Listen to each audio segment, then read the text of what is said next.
Hi, I'm morakdais, and I know I waited a while to say anything. Because I've been playing No Man's Sky and it keeps crashing. So instead I'm going to play Phantasy Star, something that I know works, hopefully.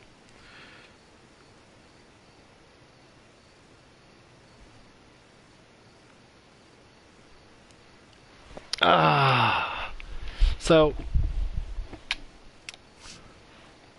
I'll probably need to reload this video because I don't think Phantasy Star 1 is on here.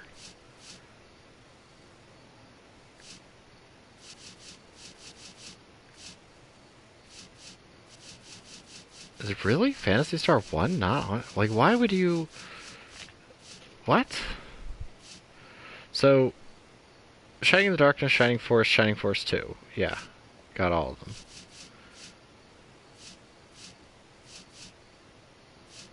But what's with not having Phantasy Star 1? Also, there's a weird thing with this, with VR. I really want to see what it is. Cats, could you please calm thine self?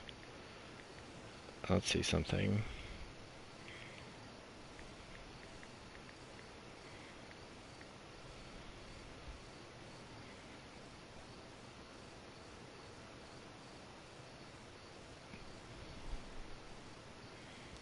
Because I wanted to see... why it says that you can...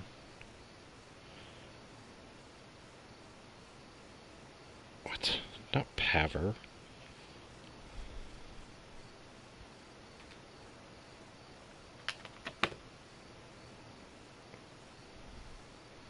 So apparently you can just look around things with PSVR? That's kind of silly.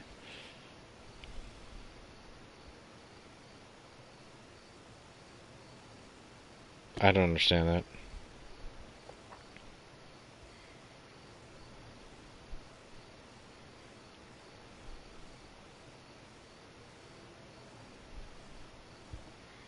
Just because this is kind of confusing.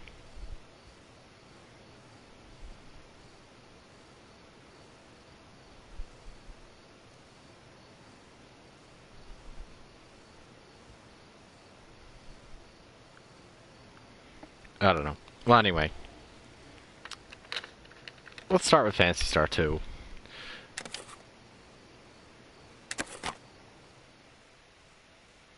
Oh, also, before we do that, back up.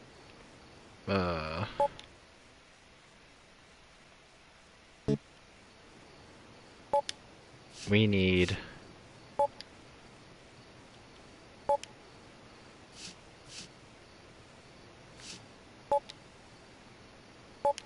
to do something.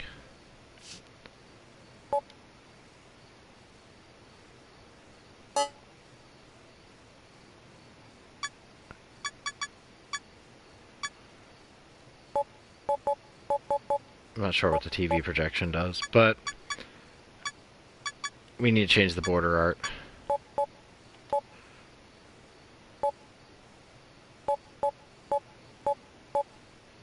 Oh god. Jazz Solo Cup's terrible. Circuit. Grid is Kit Chameleon. Checkers. Circuits I think is too little, too loud, so I guess we'll just go for black. Although I do like the city streets. I know. I'm annoyed that No Man's Sky won't stop crashing, but what can you do? Yeah, I guess Streets of Rage is just fine. I kind of wanted something else, but let's go with Phantasy Star 2. I just want to beat it. I've never beaten it.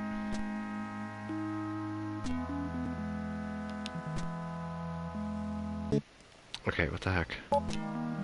Thank you.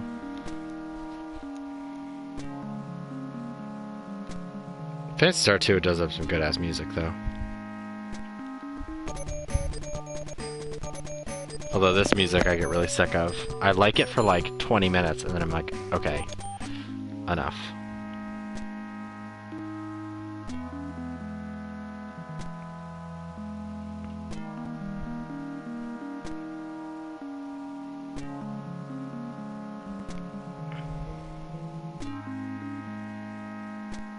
Also, I usually get stuck because I don't remember who to talk to.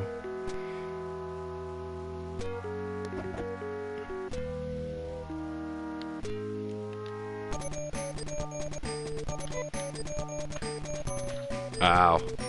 They actually kept the Japanese tilted.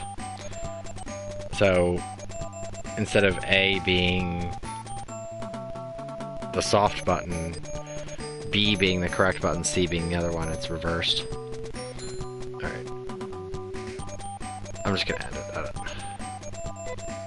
it. Go with a generic name.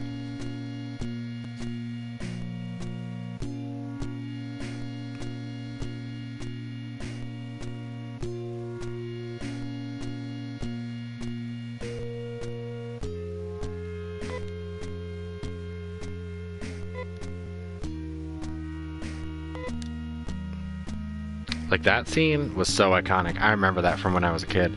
I really wish I could expand to, like, a full screen, but, again, long. Like, the width of the screen doesn't work. It's like the PSP Sega Genesis collection was awful. Like, everything was so stretched and distorted. Because you could tell that they, like, really ripped the pixels, like, to expand them. So, like, things looked really off. Or stretched the pixels, I guess I should say.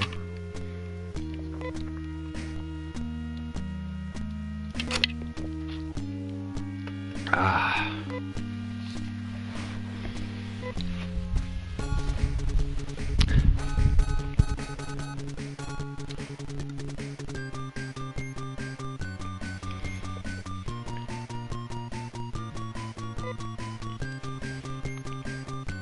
Oh, Mota.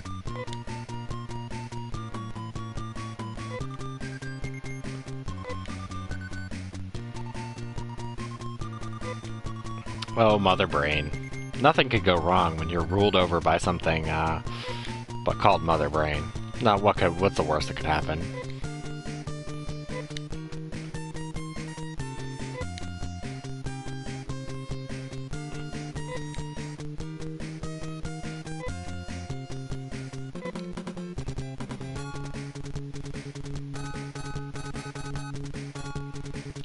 God, I love it, music.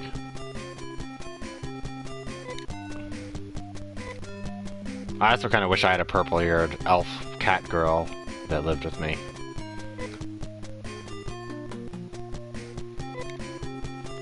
I mean, I have my wife, that's close enough, but...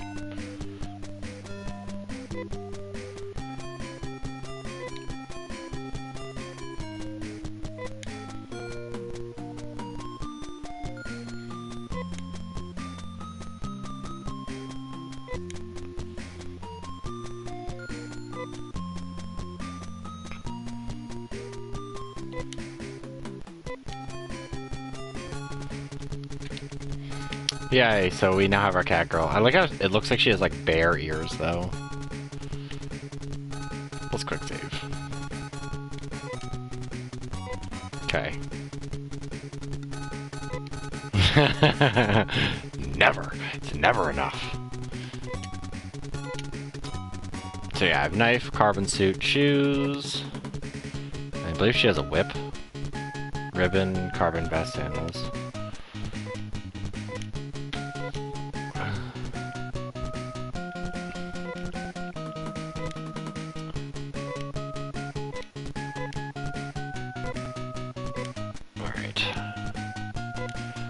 Rolf doesn't have any. I don't think he gets any. Res is heal, right?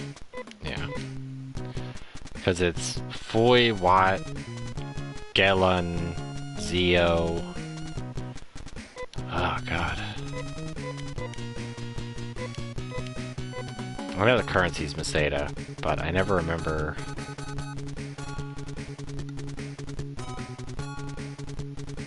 I'm not sure if I have to talk to the guy again.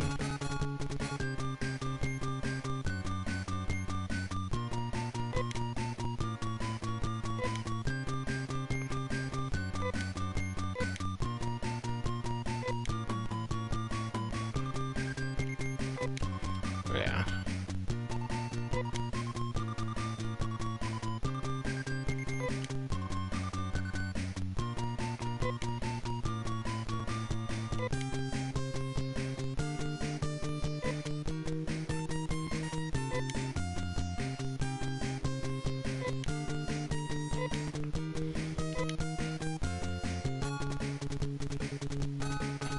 Because I'm pretty sure the biosystems is, like, out in the middle of nowhere.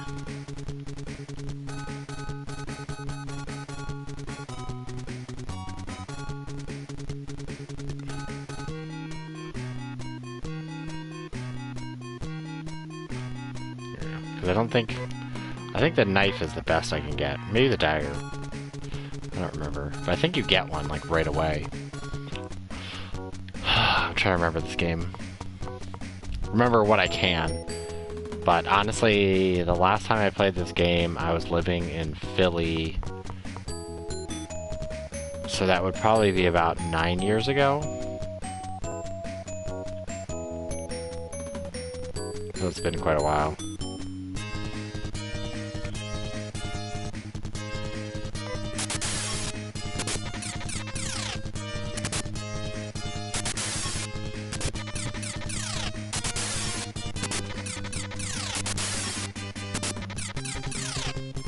I know.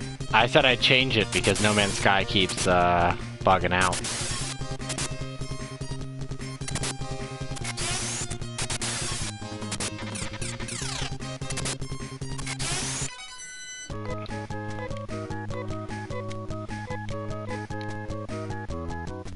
Are you confused? Can't a robot made out of wax sit still in a hall of wax robots?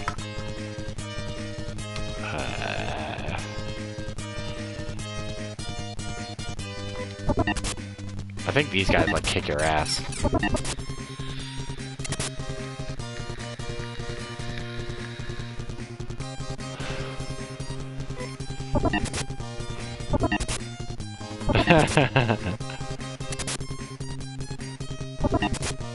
No, you're just a Nintendo kid. It's alright.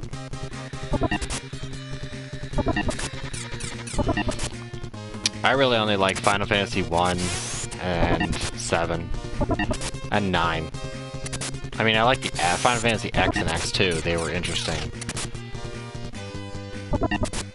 But the other Final Fantasies were just meh.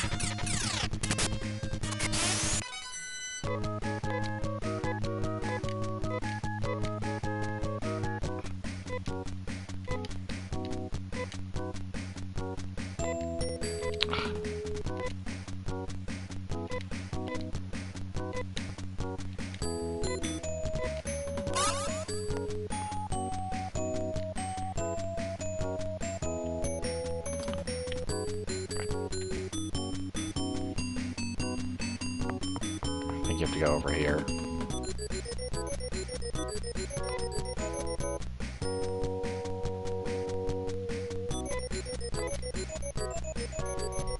And then you have your space racists.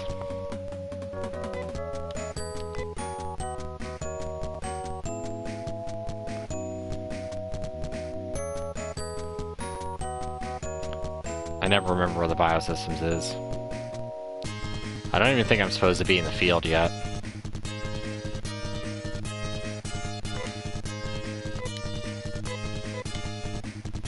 Okay, let's not deal with poisoners at the moment. I know, right? Froggies are a pain.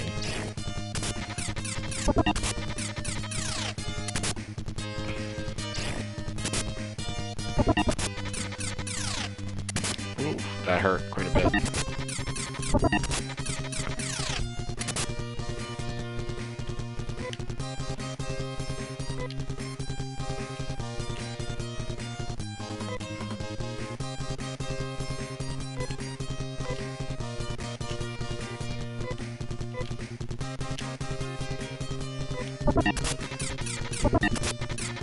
Ugh.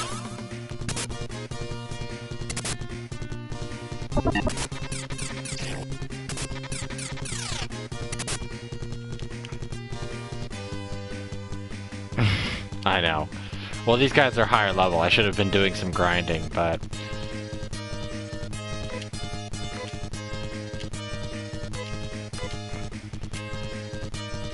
That's my only problem with this one in specific.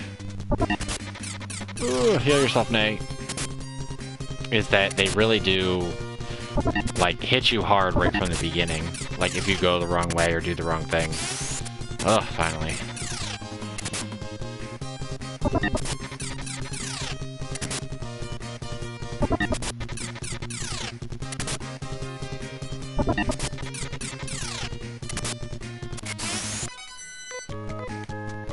That should be a level up, though.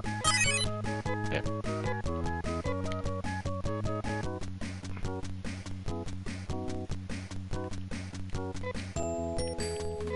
But I think she's out of TP. No! Run. Ah! Yep.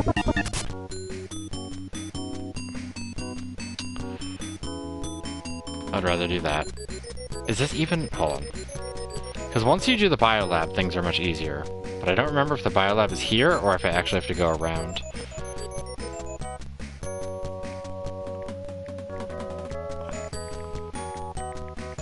Because I don't remember this one.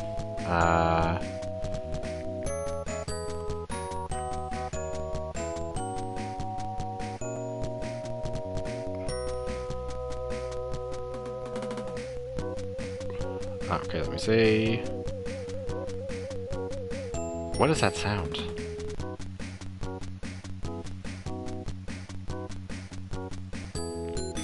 Okay, well that's not helpful.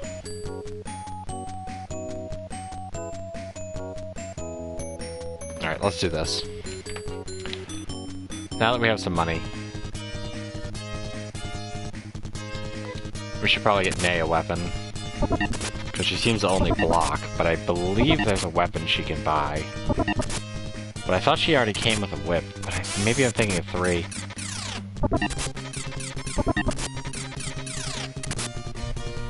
Because I know the biolabs kind of suck, but you get a lot of really good treasure. Rolf, please, stop getting hit.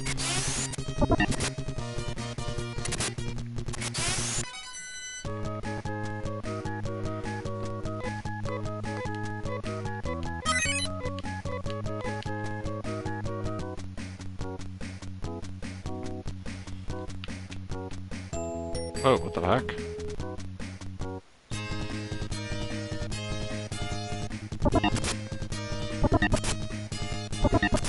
Could you please stop, ants?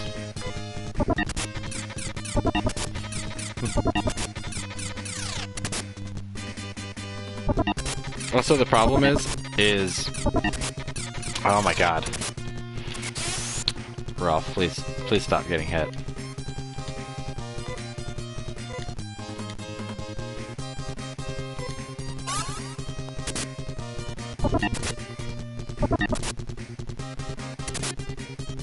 Also, it's nice because this has basically auto battles, so you don't have to worry quite as much. You can kind of just let things go. But if you don't stop it, you can really screw yourself. Because we'll probably need to buy medicine and stuff like that anyway.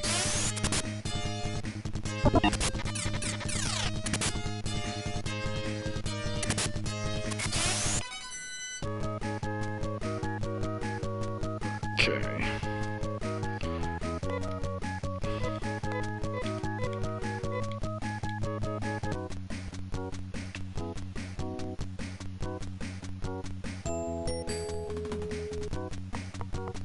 So let's go back home real quick.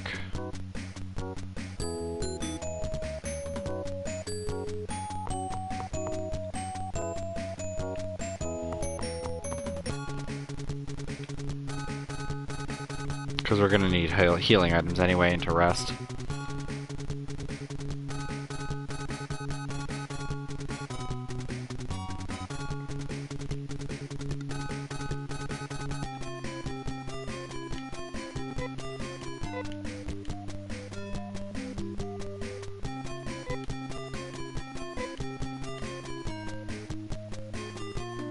Okay. So this isn't the one where you can heal at home. Yeah, I think you do have to go to the hospital. Instead of the inn. Which I've always found the inn thing, like, weird. It's very, like, D&D. Like, you're just gonna, like, go chill in an inn.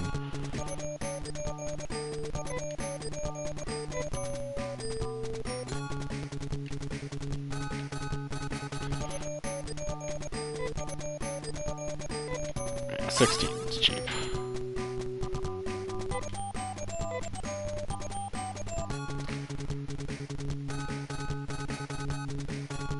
Okay, so yeah, I need to be about level 4 before I start it, and...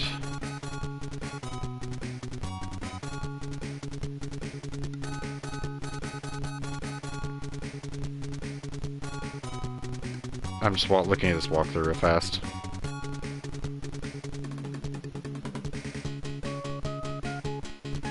Okay, yeah, so the town that was up ahead, right where the poisoners and everything were the... was, the one that I was supposed to go to, because I think I have to go through, like, 2 or 3 towns before you can even get to, like, the first mission thing.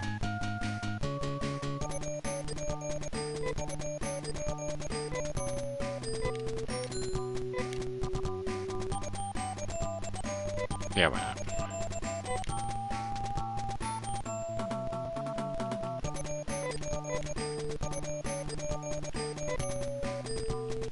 Can I actually do more? I don't think so.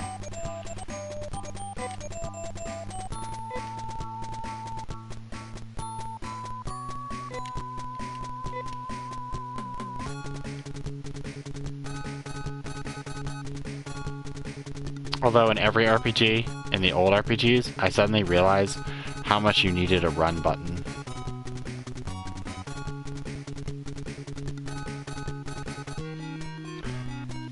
Alright.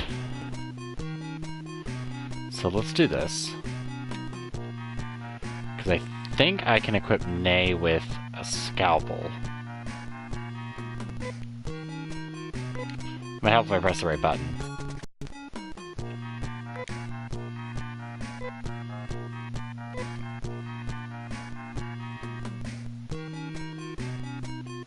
I don't think Nay can actually equip it.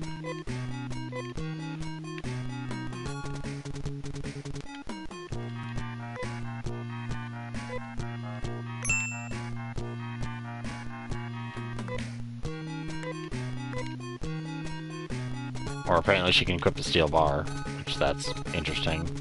I was pretty sure she got a whip, but maybe that's just like the first one? Like in the first town you get one?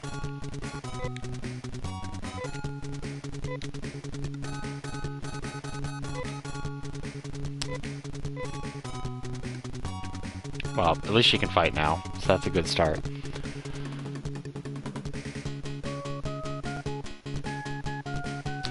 So where's the fast forward button? There it is. Oh, that's satisfying.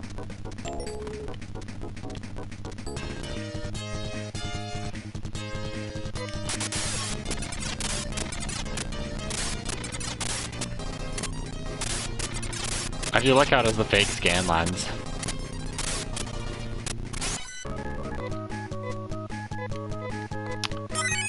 Not even enough for level.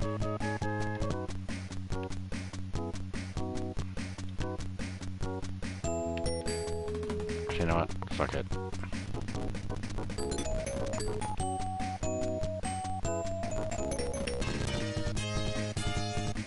Ugh, mosquitoes. Wait.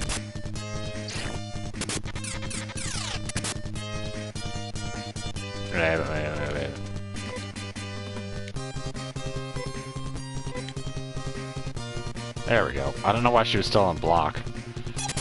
There we go. Ah!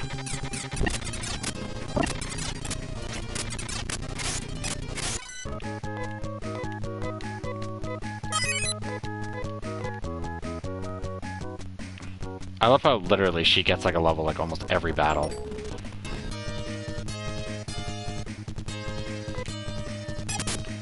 And I'm actually gonna have to watch this one.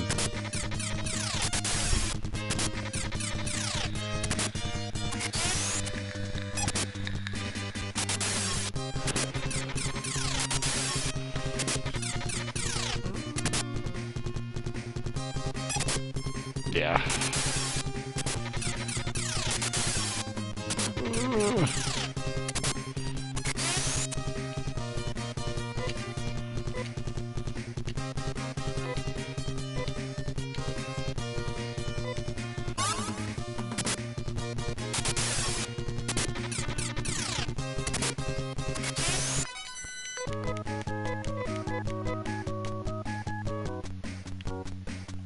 what level? He's still, like, low level. No, come on. I'm pressing things like it's a PS4 game, and that's not gonna happen. Okay, level 2.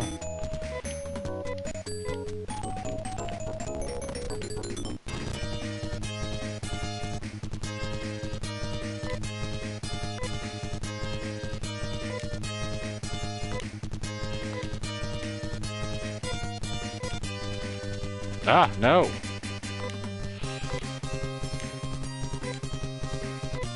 Heal thyself.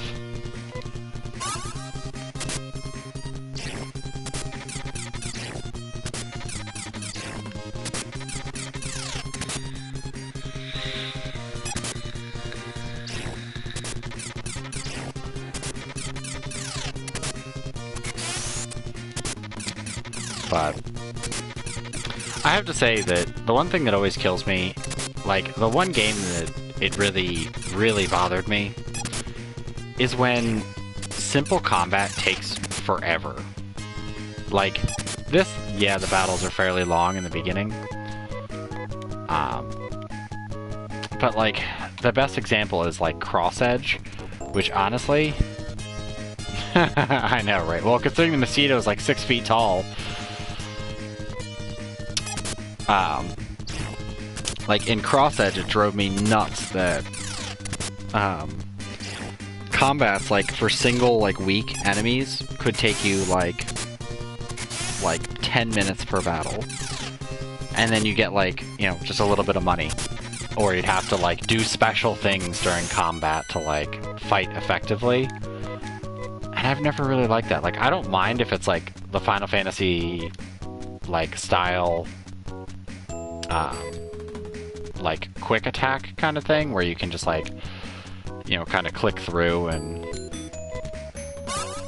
it's not a big deal.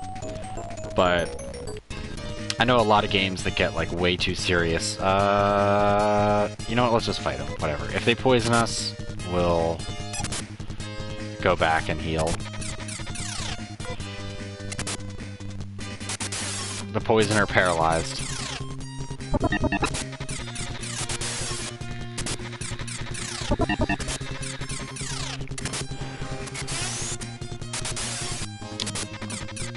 I've always been kind of...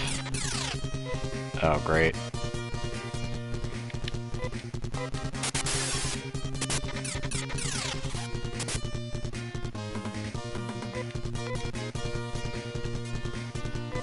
Like, I like Mother for what it tried to do, but my only problem with the Mother games, other than the fact that they really didn't come to America...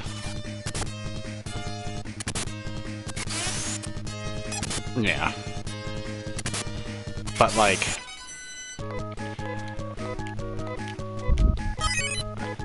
I don't know. Mother had a lot of... just things that were really esoteric, I guess is the best word to put it. Like, you have no idea that you're supposed to do certain things. Yeah, I agree it was way ahead of its time, but, like, I think that the limitations of when it came out really showed, because there's a lot of things that don't bother to get explained, or you have to know to search something specific to even know it's a thing. Which was my biggest problem with playing it. Was like, is this a thing, or is this not a thing? Or you, like, search the wrong thing, and then suddenly you're in, like, some stupid hard battle where you just get, like, instantaneously crushed. Like, the biggest problem is the whole, like, getting a weapon in the first place, like, right in the beginning. Because the first time I played Mother was like, God. I want to say, like, it was, like, Windows 98 on an early emulator. And... no, it was my XP machine when I, like, first started doing that, like, a lot of emulation stuff.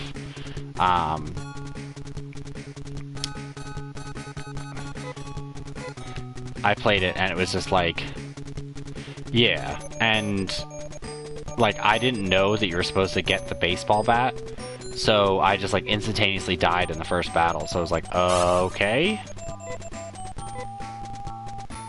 Like, stuff like that is just, I don't know. I mean, that's a common symptom of old RPGs, but playing it now is much more satisfying, and other games, like, even though purists hate it, Contact is pretty good. Yeah.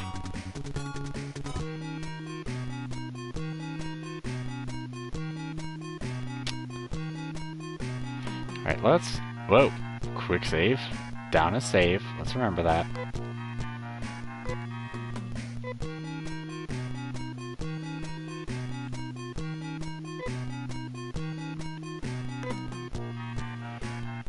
Okay, so he can't equip a dagger either?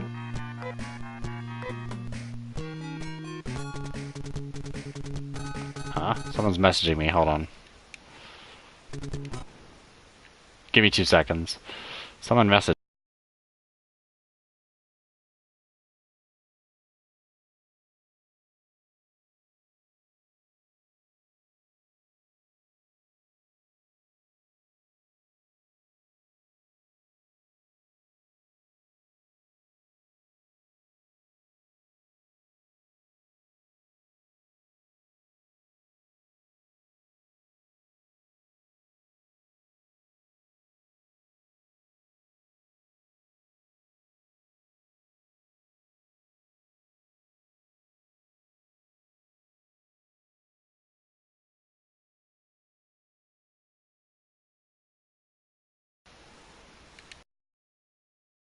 No.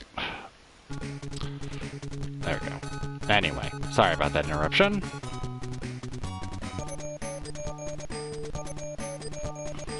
Yes, I will. I love Final Fantasy IV, it's absolutely amazing. Ugh, wrong buttons. Damn shifted Japanese controllers. I've just never beaten 2, so that was my interest in doing that. I know we'll need an escapite, but I think you get one right in the beginning.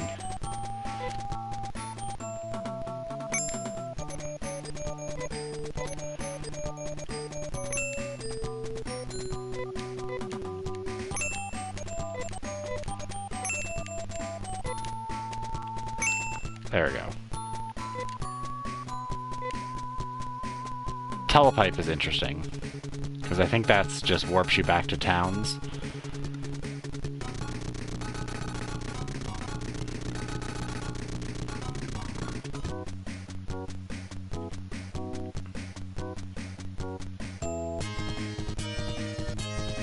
What? Oh, did I say Final Fantasy? We were talking about that earlier. Oh, hold on. Someone's messaging.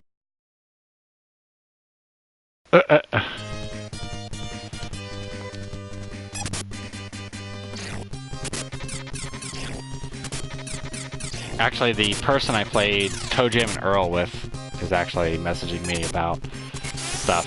He's playing Terraria but has no idea what he's doing.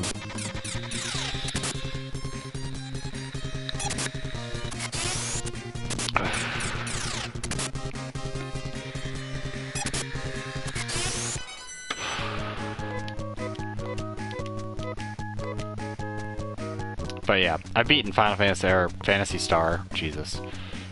They just sound so much alike. It drives me nuts. But I've beaten Phantasy Star 4 several times. And it's quite a good game.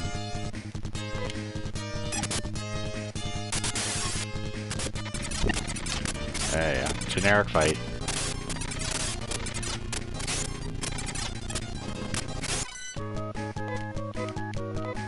Come on, just get your level. That's all I want.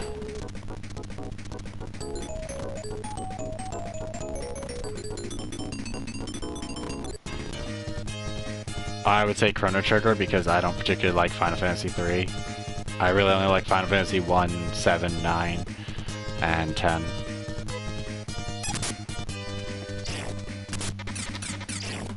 I mean, I don't get the hype behind Chrono Trigger. It's really, eh.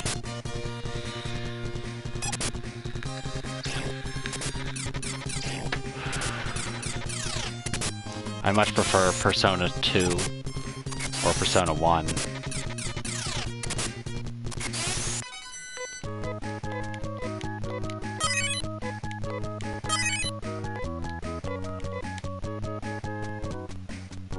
Alright. Are you 4 yet, Rolf? No, you're still level 3.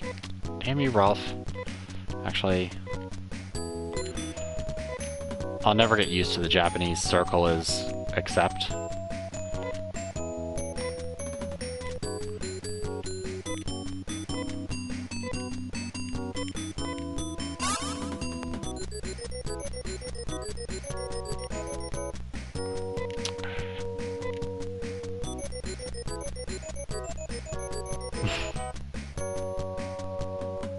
Super Mario RPG is garbage.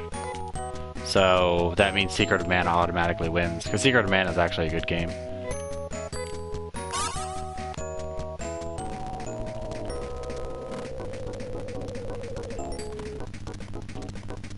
Super Mario RPG is like the... It's like the Inuyasha RPG games, except without interesting characters.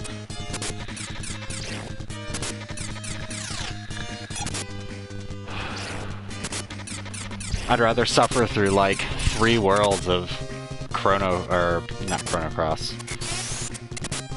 I can't remember the name of it now. Yeah, the one on PlayStation, I want to actually play with my wife when we get time. And sit down and play it together, since it's... I mean, in essence, it's really... basically the same thing as... No, Mario's not interesting. He's a one-dimensional character.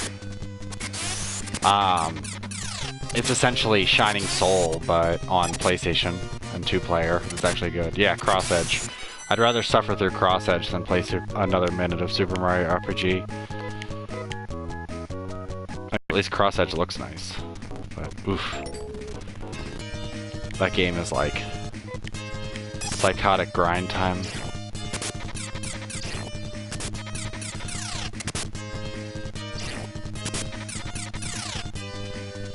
Why did you stop? Keep going.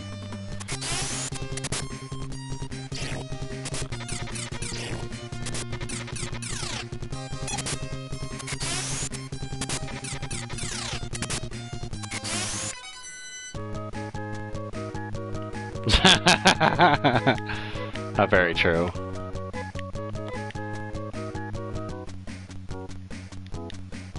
Josh, you're a fake news. No, let's not talk about SNK. We're talking about good games.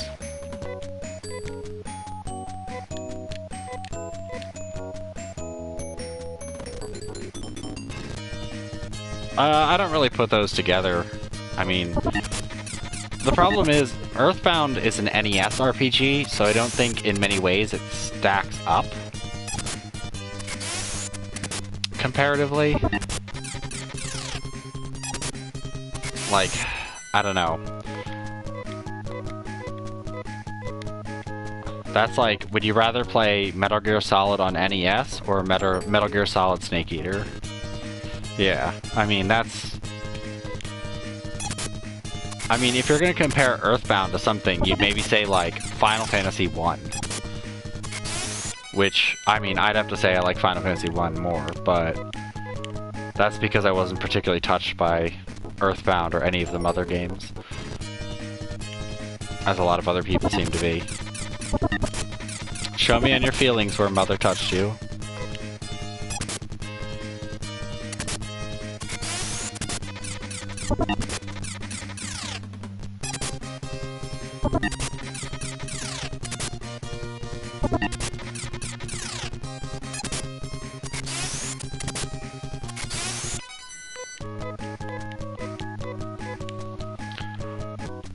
Come on, Rolf.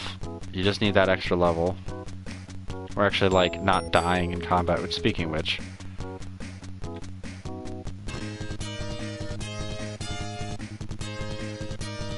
I like 3 more.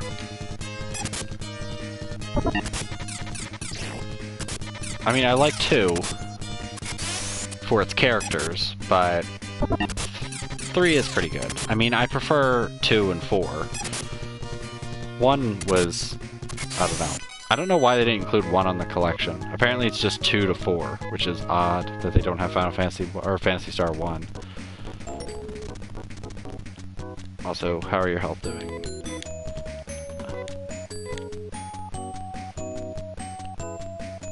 Yeah.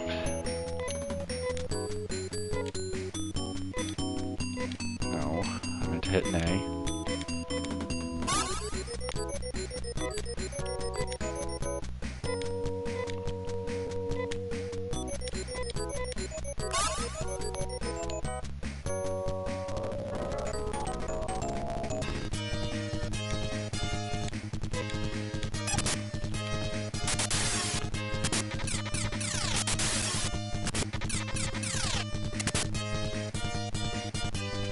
Shining Force by leaps and bounds. I mean, if you're talking about the original Shining Force 1, you'd have to compare it to like Phantasy Star 3, and then you compare Shining Force 2 to Phantasy Star 4. I mean, they're a little bit closer in breadth of story, but I've played Shining Force to death, and I love it.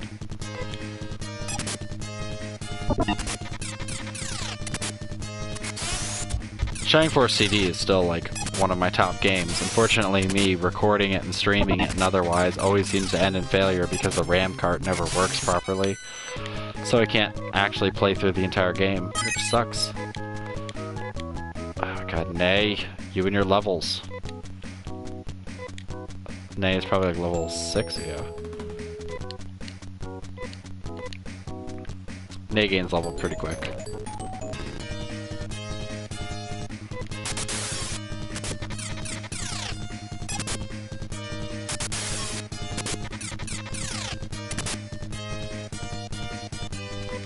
Pretty much.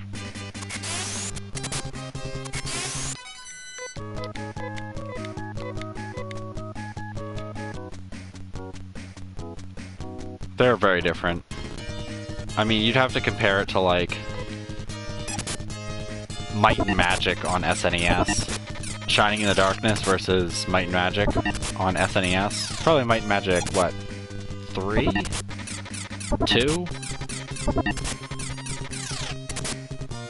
Which I'd much prefer Shining in the Darkness. I love Shining in the Darkness, but it has its issues. It's also stupidly long. Like, Shining in the Darkness is probably one of the longest games I think I've ever played. Yeah, I mean, Might and Magic on SNES was pretty good. I mean, control schemes were a little wonky, but...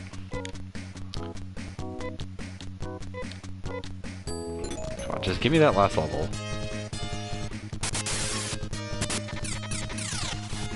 Then we're gonna go heal and go back.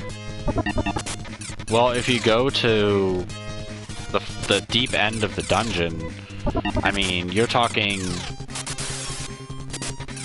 on some of the stuff you can do, like the muddle parts. If you go down and you do the muddling to get rare weapons, I mean, it's like probably like 140, 200 hours, somewhere around there. I mean, it's really freaking long. I mean, even the base game is probably like 40 to 50 hours, easy.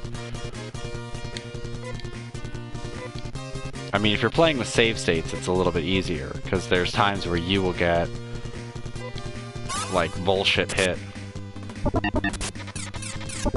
Like, the first crab boss will just, like, slam you down, and there's a boss later that can crit you and pretty much kill a character, like, instantaneously. And for, like, good experience drops, it's not worth it. Because you need, like, every bit of experience you can get in that. Yeah. Shining in the Darkness is stupidly long.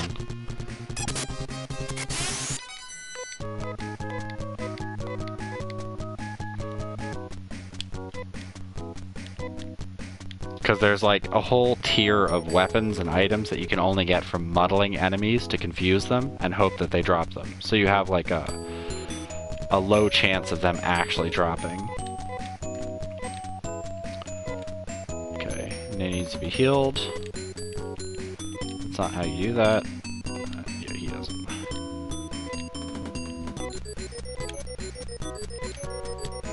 Well... Yeah, we've earned enough money. Now you use one of your monomates.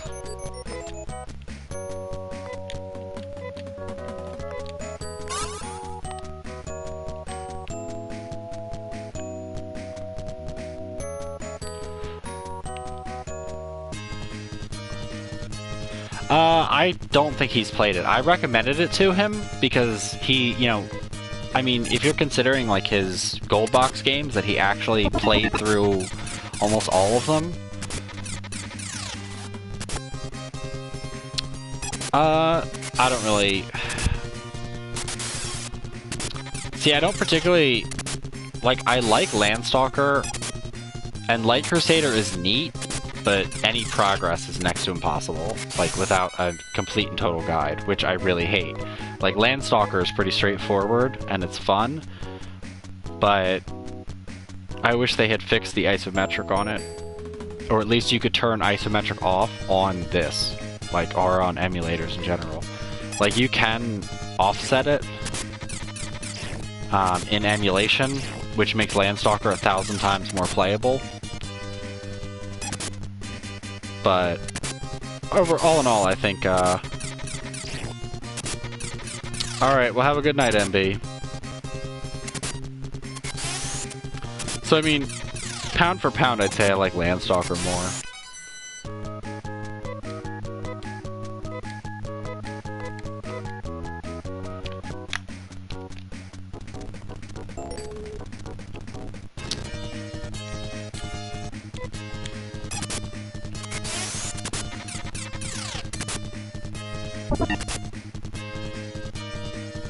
No, keep fighting. I didn't tell you to stop.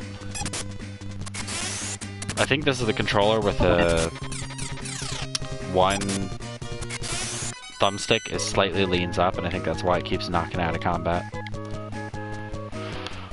Oh, for crap's sake, Rolf.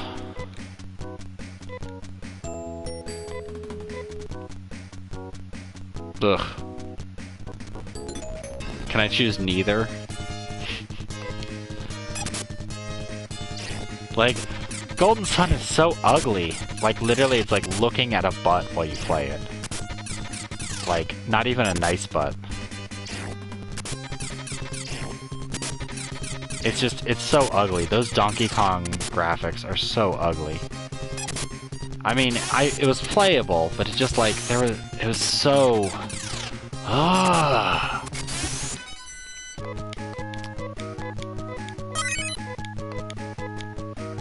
Like, I actually debated stopping halfway through playing through it. I mean, I played through all of Golden Sun, but I really debated just stopping playing it. I was just, like, so irritated with the game by the end. And I think because it's literally, it's so inoffensive and so generic. And I don't need to be over there. Maybe I should get better armor.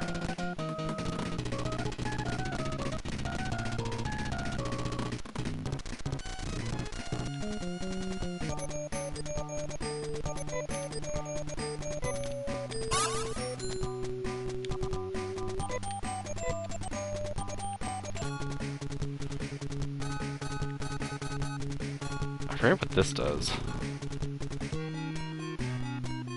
Oh yeah, the Clone Labs.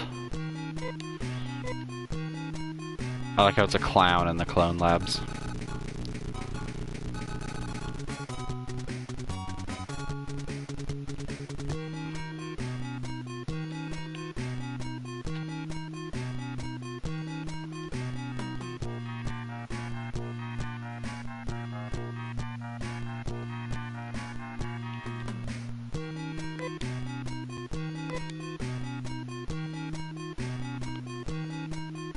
Yeah, really.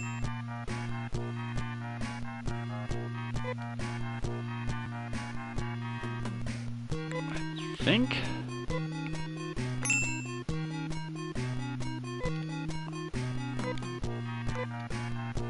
Because I'm pretty sure they can both wear it, so let's see.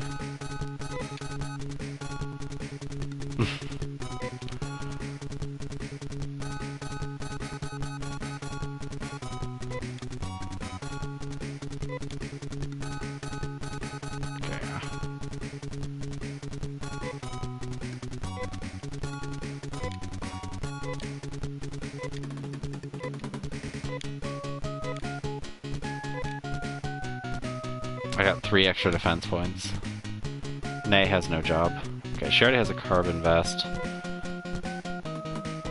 Nay doesn't want to take it. So she already had a carbon vest, so let's skip that.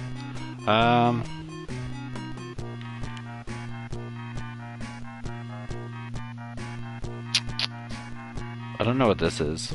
Carbon ML? You know what? Screw it. Yeah.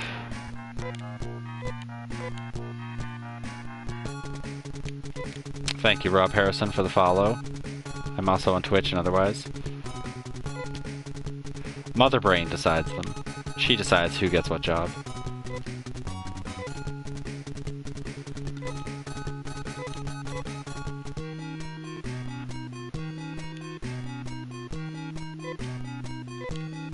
So there's a way to sell.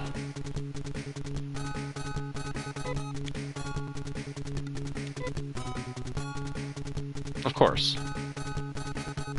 Golden X3 is the best. Panther Man. Who's the best character, although his weird, milky fogginess is awkward. No, there's not. We're talking about real jobs. Of course I played Sonic 2. I mean, really, at this point, who hasn't played Sonic 2? Alright, let's grind a little bit more. I just want that 4th level.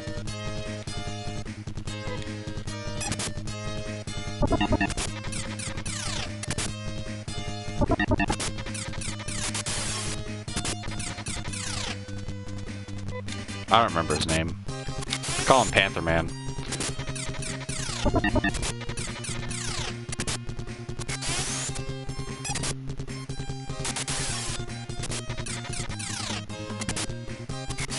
Fatal Labyrinth by like light years. Fatal Labyrinth is amazing. I mean, it's basically like the console evolution of oh my god. Not Thief. Why can't I remember the name of that game? Rogue. Yeah, Rogue. Which was the old ASCII game where like you actually needed like a little chart next to you that would tell that they came with the game that would tell you like what each different weird symbol did. But you only fought enemies by walking into them, and it would just give you like a scroll on the side, like Zork.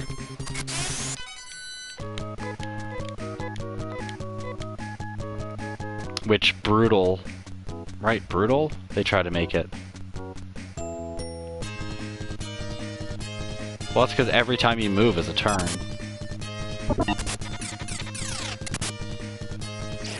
And you always have to position yourself correctly or you'll get destroyed. Well, unless you're like super overpowered.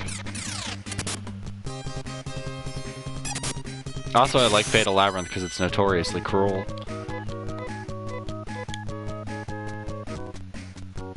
It's a game I still haven't beaten, and I probably will never beat in my lifetime without like hardcore save stating. But even with save stating, you can't, sometimes you can't beat the last boss. So, there's that.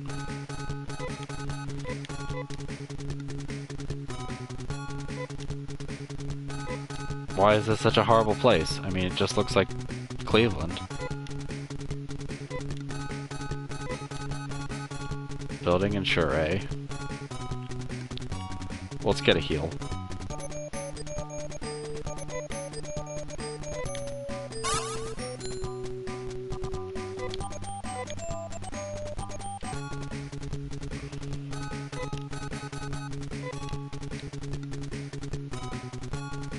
Darum and team.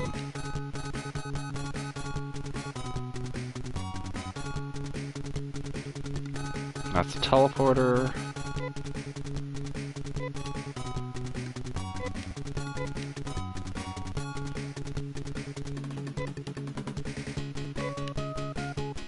Okay, you're a man, so you obviously didn't get killed. Ah! Too far. Uh-oh. We seem to have a bug.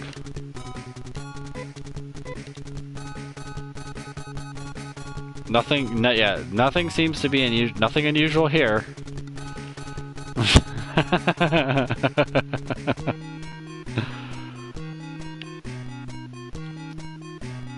Yeah, the ceramic knife is quite expensive. Really can't afford anything. But I think the ceramic knife is the upgrade. Obviously to the sword, so...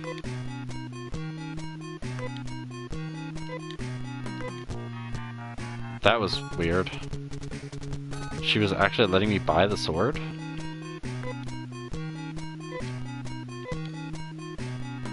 Okay. Yeah, then she throws me out. That was weird, because normally it just says, like, you don't have enough money, chump. Or chum. I don't remember what she said.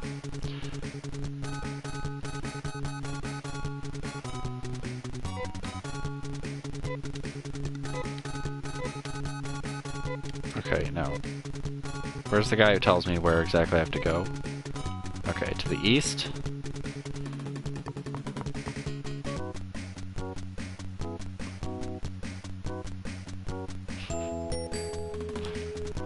The shopkeeper reminds me of, oh god, I can see it, but I can't remember.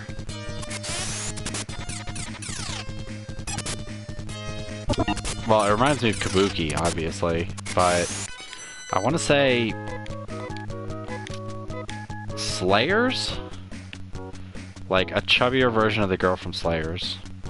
Well, those are two very different games, but I think these guys will kick my ass really bad. Okay, not so bad. The sound they make is awful, though. But Secret of Mana, all in all, is a better game, but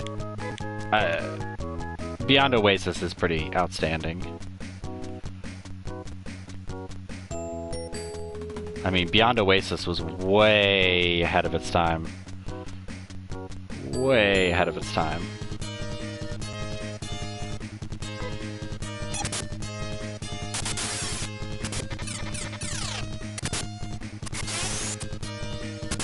I just thought the locusts were stronger.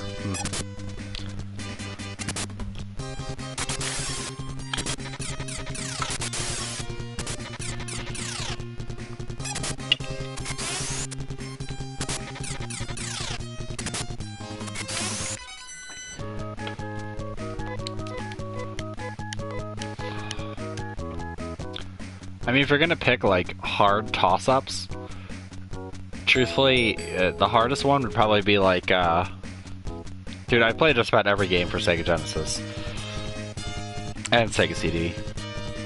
I mean, I played most of them as a kid. I'd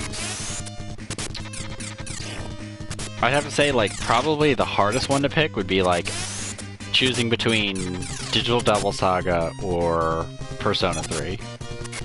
That would be a difficult one.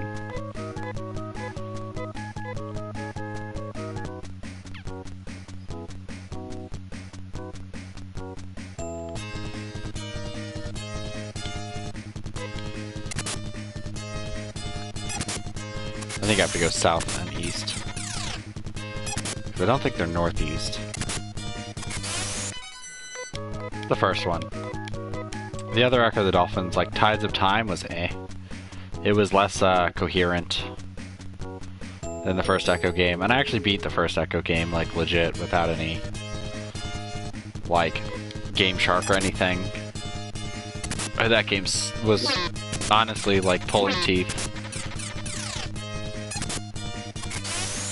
near the end, mostly because, like, the Arctic levels are just torture.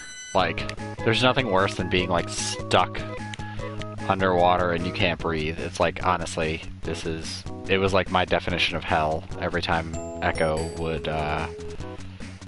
start to drown. Alright, so maybe it is north and east. Don't you wham at me.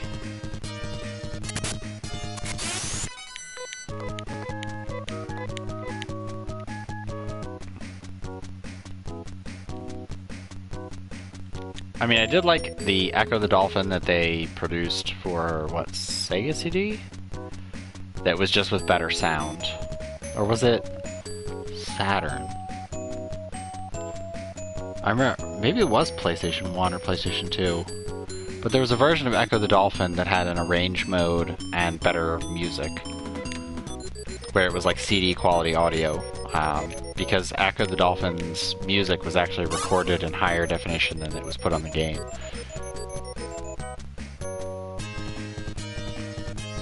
Which is weird because Sega was actually ahead of its time with CD audio, basically jumping on the bandwagon.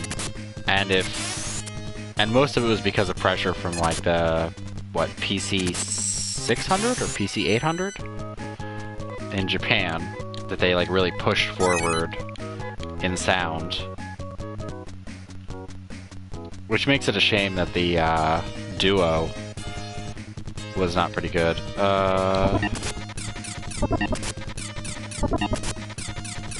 Armorant. Isn't that girl that sells nude Snapchats?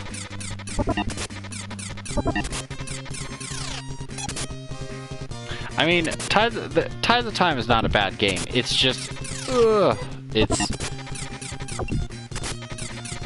Yeah, this is not good.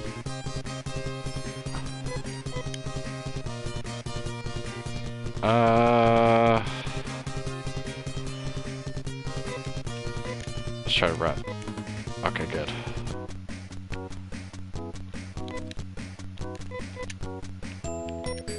I don't really feel like dying this early in the game.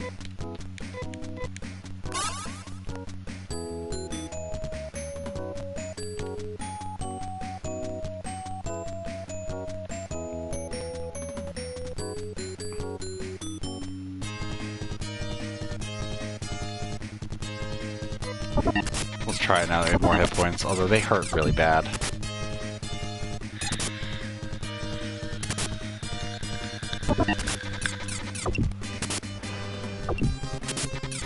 Ugh.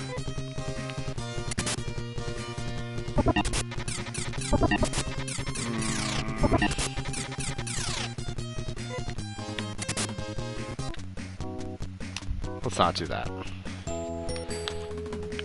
So that area is giving me the big fat don't go over here.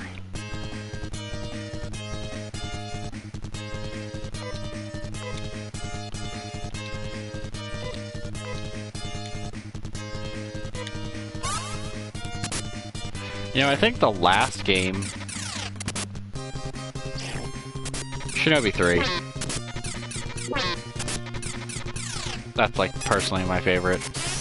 I did like Revenge of Shinobi on, which I think that's Shinobi 3, on Sega CD, which that was pretty awesome. I mean, the first one's good in its epicness, but I much prefer, was it, not Kabuki Warrior, Samurai Ghost on TurboGrafx, which really is, in many ways, kind of the same game.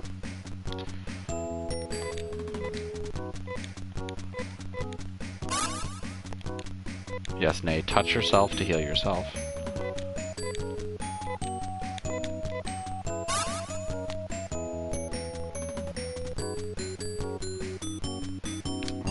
Yeah, let's quick save here. It had an opening scene. But that was it. It also featured Spider-Man. Oh, right. Biolab. This place sucks. Spider-Man and the Terminator without their permission. It was pretty good. I mean, I liked it. It was a good attempt to revive, like, a lot of Sega franchises. Which on PS2, I have to admit, Sega did a pretty good job. It's just on PS3 they did not. Other than Valkyria Chronicles, I don't really know of many other really good Sega purchases. All the rest were, like, things they published, and most of them were abysmal. I mean, other than Shining Force, Yeah, the two Shining Force games. Shining Force Exa and Shining Force, I can't remember the other name.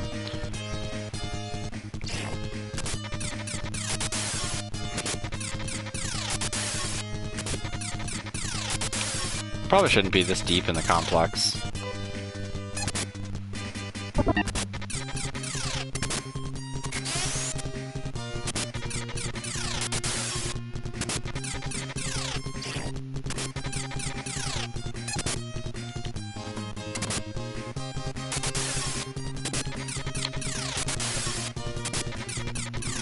Come on, thank you.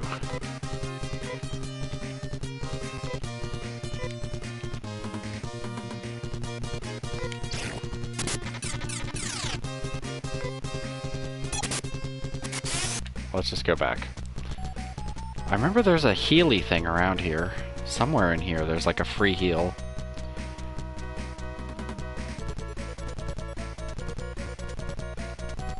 Truthfully, Dreamcast, the one thing that will always remind me of it is I've probably told the story before, but one of my friends, for his roommate's birthday, who his roommate was like the friend I was better friends with, he took his PlayStation and all of his games and traded him in for a Dreamcast in like 2 games. And it was like, are you serious? And I remember we played the fishing game and Power Stone. And then Dreamcast died like shortly after. So, but he was like super pissed. He's like, you traded in all of my PlayStation 1 games and my PlayStation for a Dreamcast in 2 games. Like, you took my stuff and traded it in. But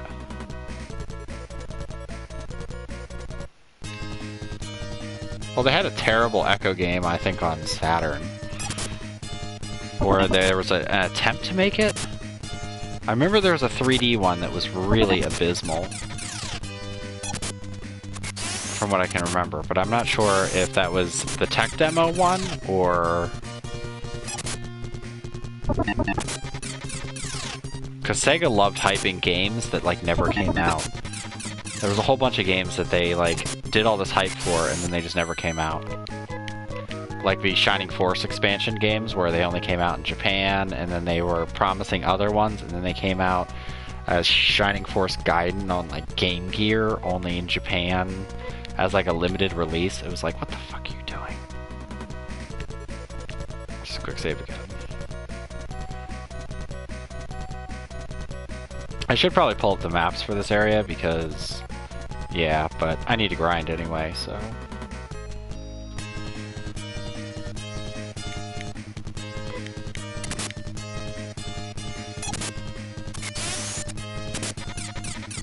Although I think technically I'm not even supposed to be in here yet, but...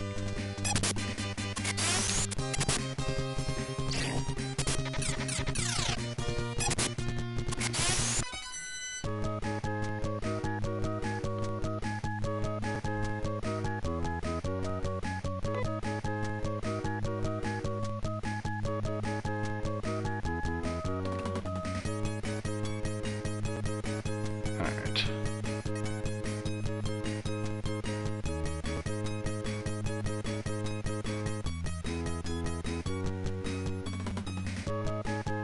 Oh yeah, that's right.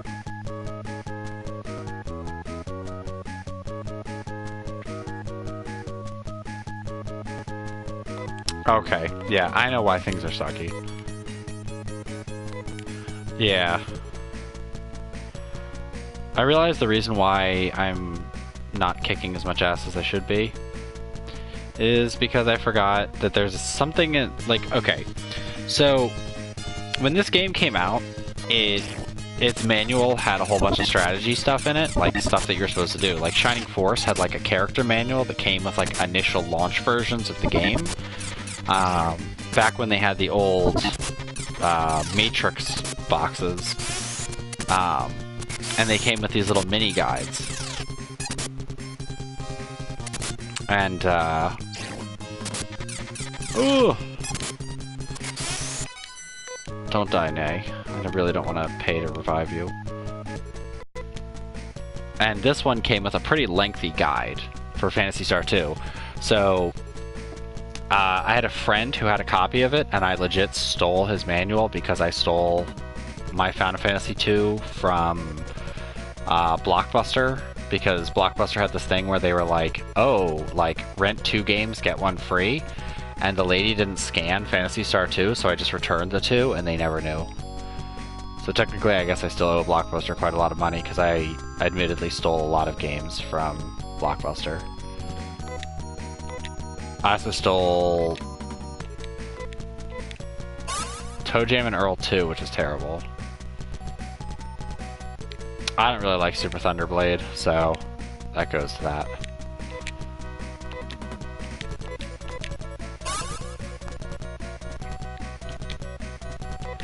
Technically, Nay needs to heal herself again. And she can't. But one of the things that this mentioned is about companions. So we actually need to go back to Paseo.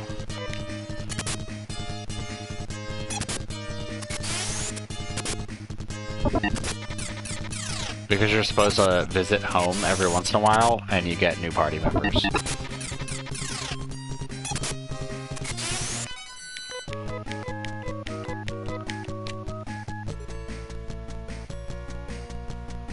It's weird because a lot of the systems in this are really confusing. Yeah.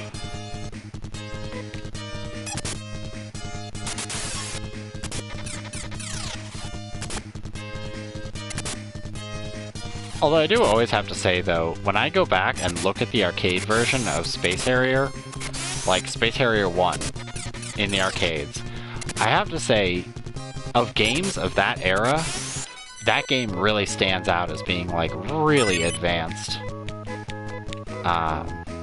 Even for the time. Like, it really stands out as being, like leagues above other arcade games at the time. So let's go do the teleport. Damn it. I forgot this town is small. I'm gonna wait, old guy. Well, I should do a heal.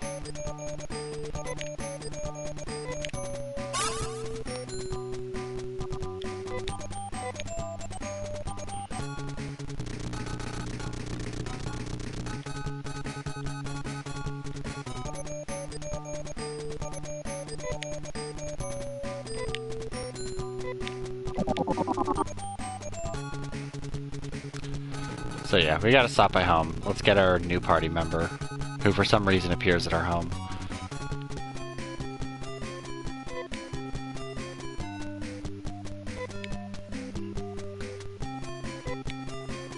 You have little talent, but I'm good with a gun. Rudolf Steiner.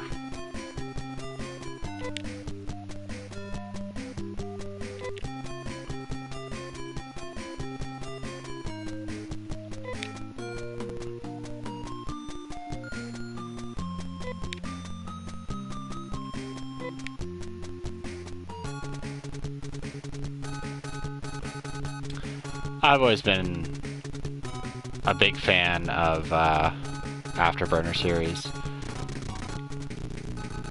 Mostly because their arcade games were kick-ass, and I have good memories of playing the old arcade games, like especially the old Tilt one, which will always have its place in Terminator 2. So let's walk back, because we need EXP. Pretty much.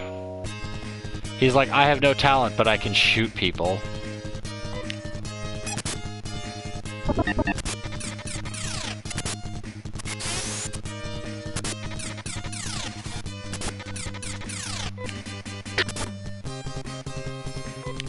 Good shooting, Tex.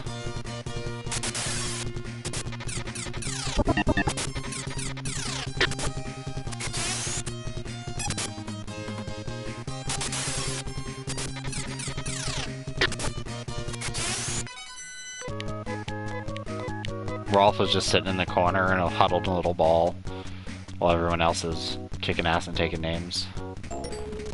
I'll say I can't go through there. I love Fantasy Zone. Because, I mean, if you're talking on Sega Genesis, Fantasy Zone is better. But in the arcades, Thunder Force 3 is better. Most things are better than the arcade version of Fantasy Zone, which is goddamn bullshit. Because Fantasy Zone on an arcade was terrible. Mostly because it was a quarter muncher.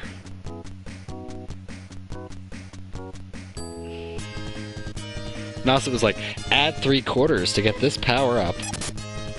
That you lose if you die.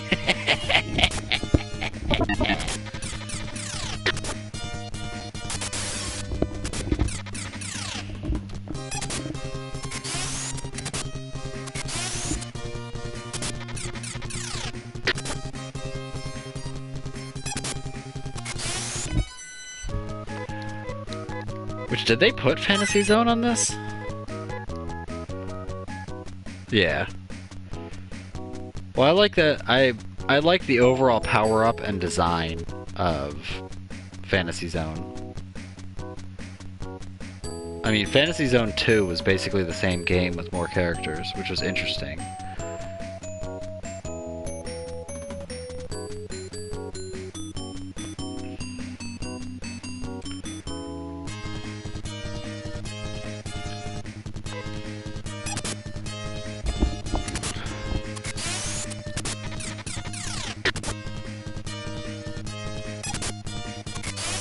Also, I should check on my money. I highly doubt we're close.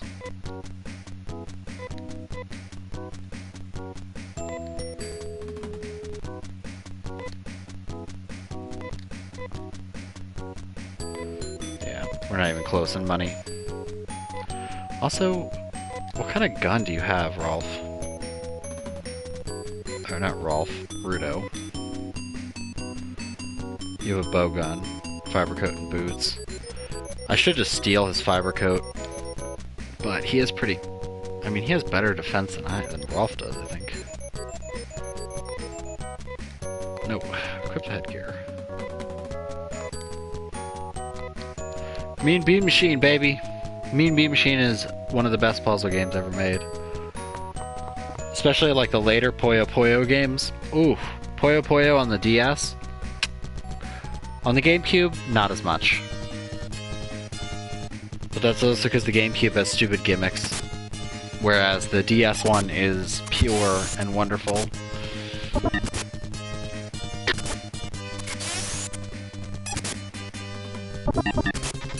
It's the Super Puzzle Fighter on Game Boy Advance, which is significantly better than the PlayStation version of Super Puzzle Fighter. Actually...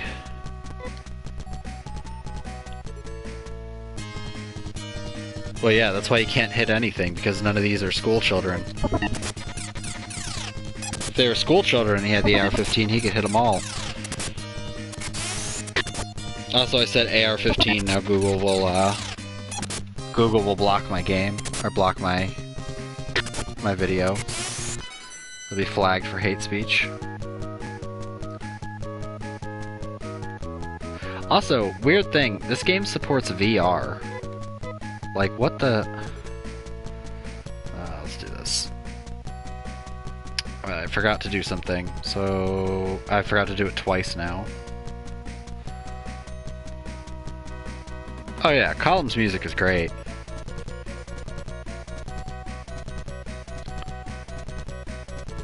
But Columns got continually worse as time went on, whereas Puyo, or as Americans call it, Dr. Robotnik's Bean Bean Machine, got better and better.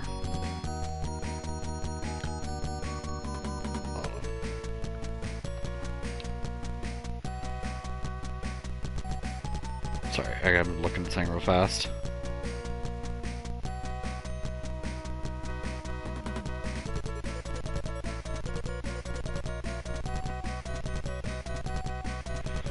That's bad. I was not looking at pornography, but anyway.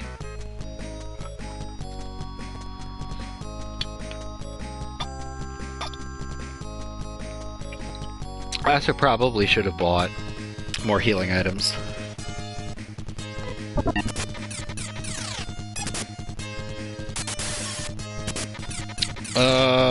I'd have to say Road Rash is better than both of those. I mean, Outrun is nice and all, but Super Hang-On is eh. I mean, Outrun and Super Hang-On in many ways feel like almost the same game. But I'll take Road Rash over those any day.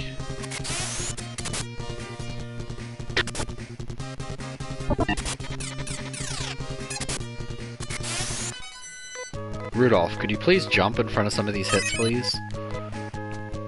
Look, you have even more hit points. You should be jumping in front of all these attacks while shooting.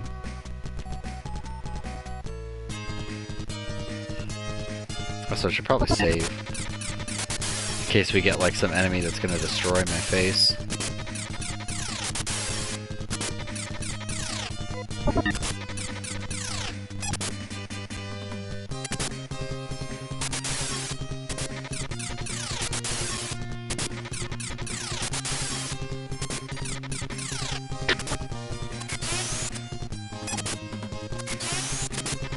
Eternal Champions. Virtual Fighter is garbage. I hate Virtual Fighter 1 and 2. I think they're terrible games. They play blocky, slow, and awfully.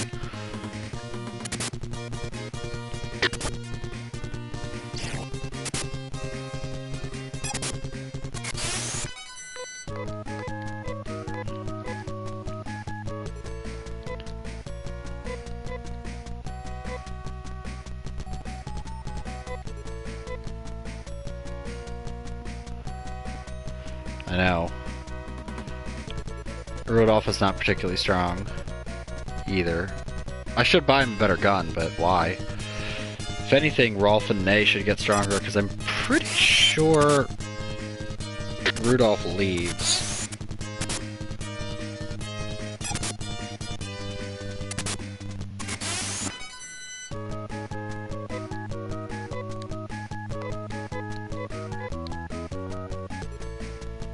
It's like lackluster Tekken 1.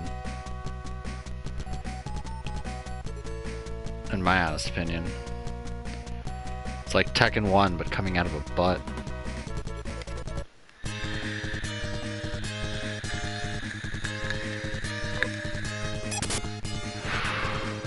I just don't get it. Like, Mortal Kombat 3 was out, and Mortal Kombat 3 was good. I mean, truthfully, I'd rather play Mortal Kombat 4 than Virtua Fighter. Ugh. I mean, Mortal Kombat 4 is trash, but... So how's everybody's...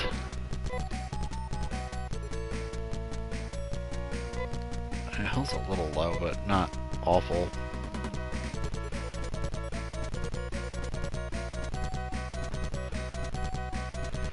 By the way, I love and hate that all of the Phantasy Star games in their dungeons do like this overlay over top.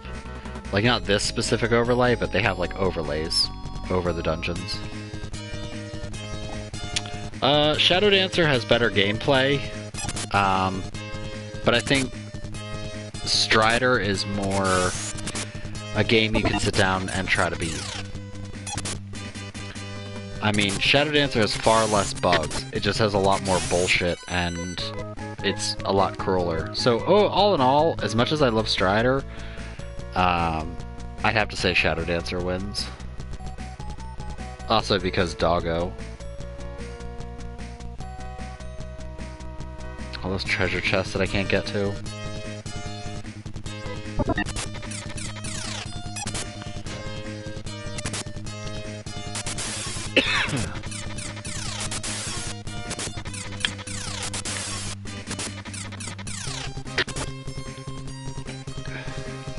Keep going.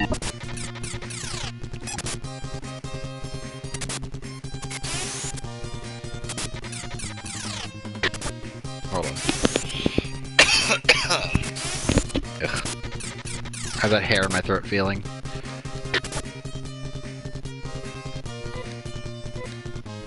Nay, heal yourself.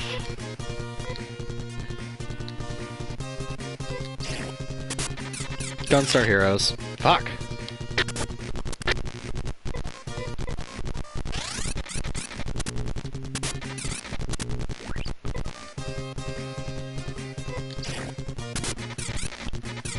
Okay, that's fine.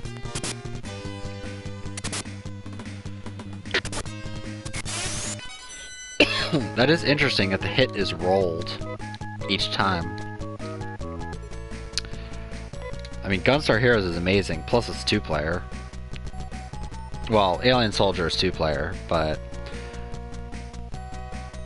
you get much more longevity out of Gunstar Heroes. Plus, the action in that is like non-stop, whereas Alien Soldier is very stop and go.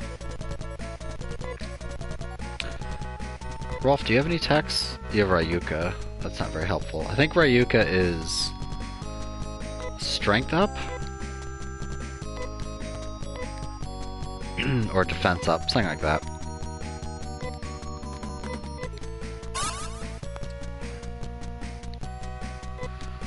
Really hate that that menu cuts out.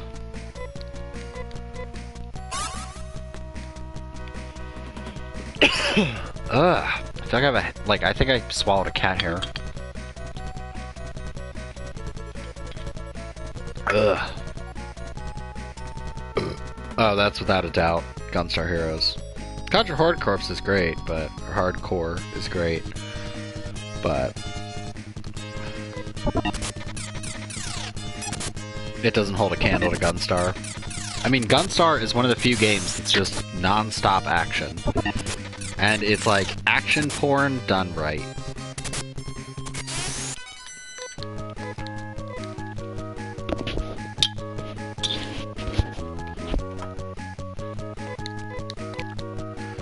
Ugh, 20 Meseta. What crap.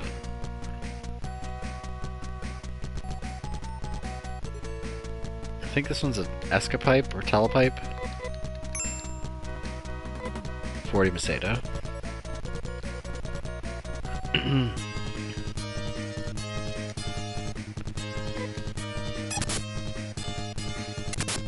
Alright, I'm gonna go run and pee while this battle concludes. So I'll be right back.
Bladder emptied.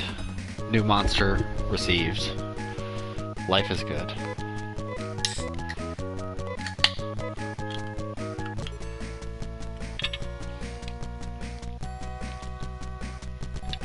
Splatterhouse. I mean, those are very different games by leaps and bounds.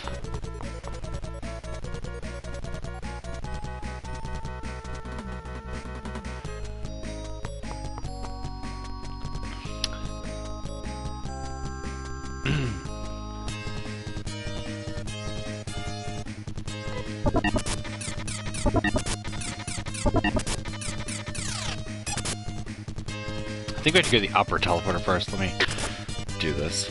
Because I'm keeping a strategy guide nearby.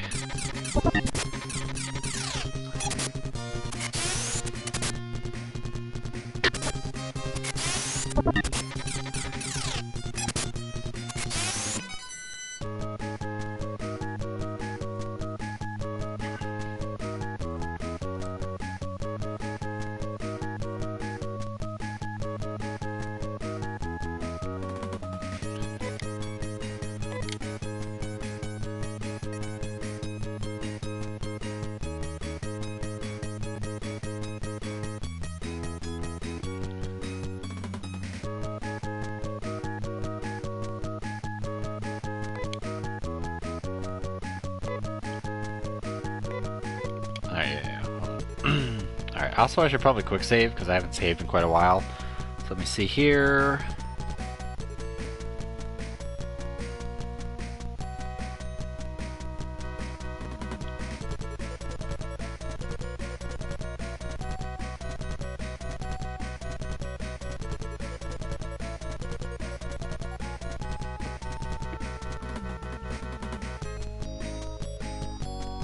Alright, let's see.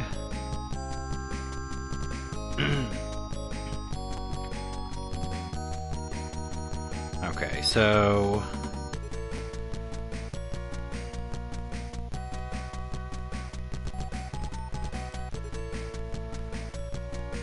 Okay, yeah, so we do go in here and we keep going south until the room goes open. Because these dungeons are confusing. Like, they're a little rough for, like, the first dungeon you enter.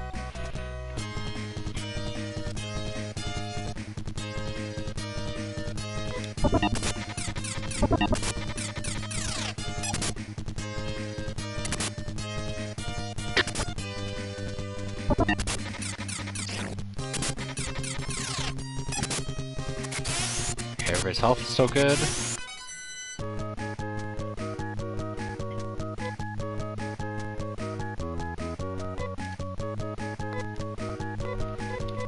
Okay, so there should be a chest down here.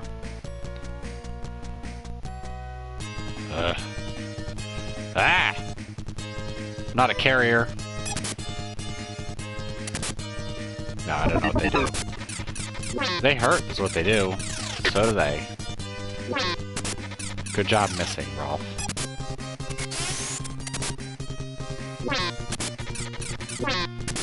Or Rudo. Damn R names.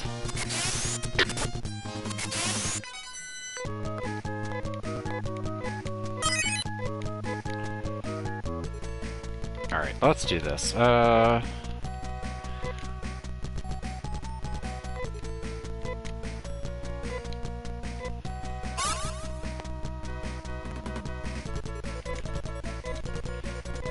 I'm gonna save some of Nay's TP for the moment. I like Streets of Rage more. Mostly for that ending.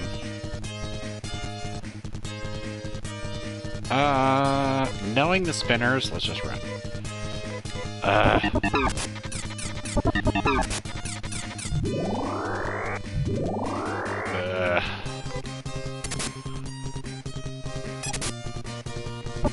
Could you guys concentrate on one enemy, please? I mean, I could strategize and have them all hit one enemy, but... it's a pain in the ass to do that.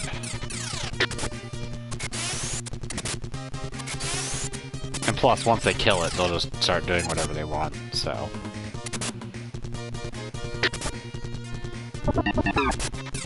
Ugh. I practically lost all the hit points I just restored with the Monomate.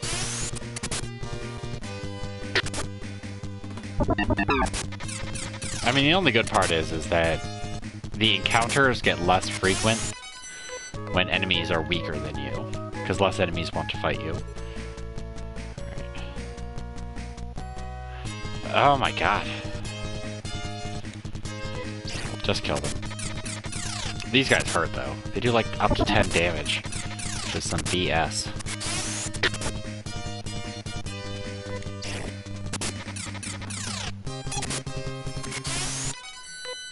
Yeah, we are all really low in health.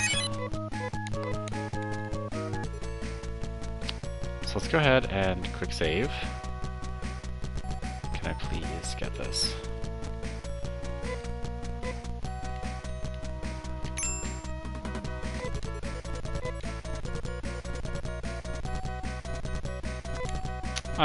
I enjoy Altered Beast a lot more. Alright. So who...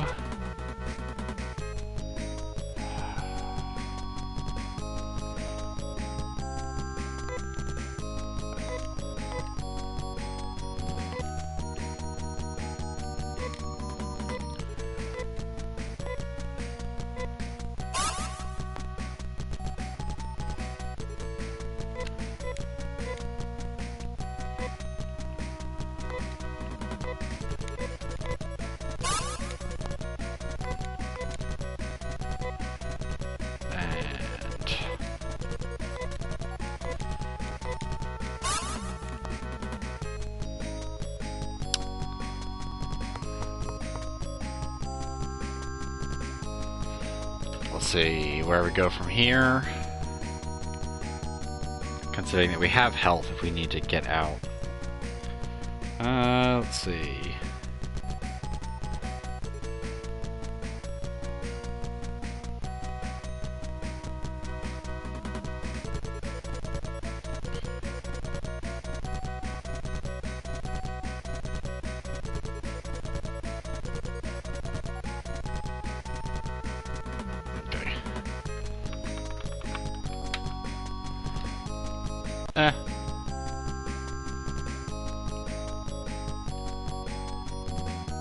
Alright.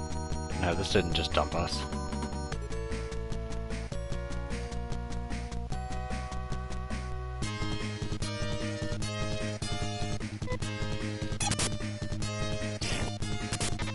Alright, I have to see if there's a escapipe or anything.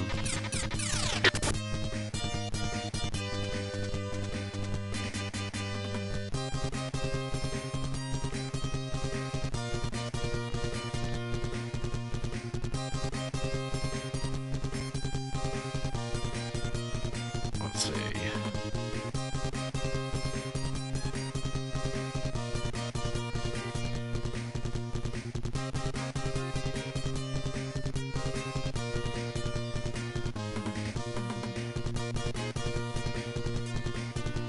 Okay.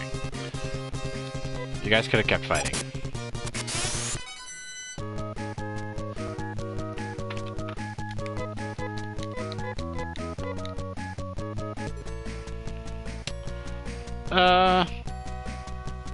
I mean, the problem is that Sonic 3D Blast and Flicky are practically the same game. But I'd rather take, Sonic 3D Blast. It's at least entertaining. Alright,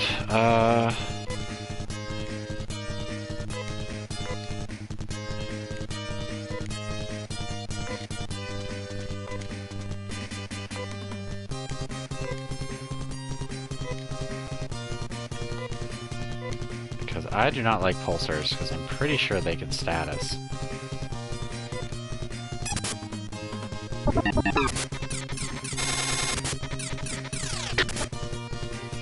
And of course, they're faster than me.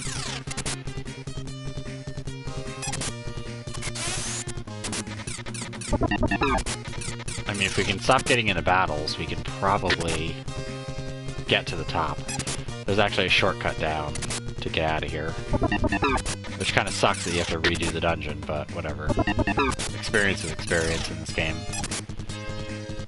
You kind of reach like a crest, and then you just start getting stupid amounts of experience. And you're stupid powerful. So let's just quick save here, just in case.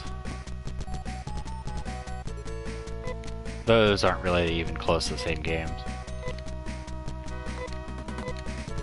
Also, I had a conversation about Battletoads a while ago on stream when I played the terrible Battletoads arcade game, which was probably one of the worst, the most buggy pieces of trash I've ever played.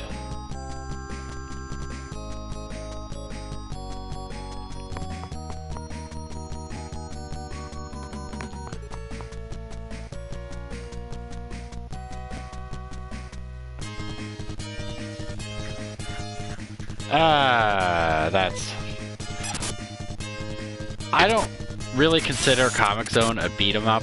I think Comic Zones is more like a puzzle game with beat-em-up elements.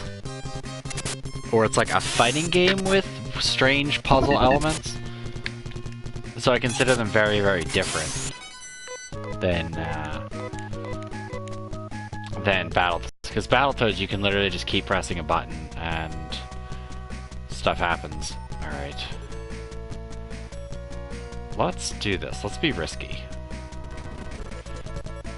So it might help if I don't do that.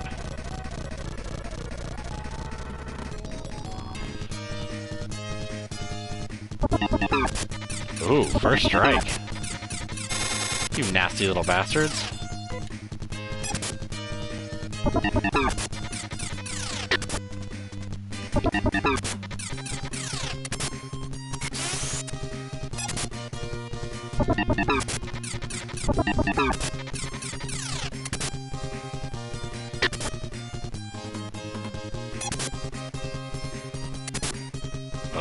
Don't miss. You have a sword, they're giant bombs. Sonic 2.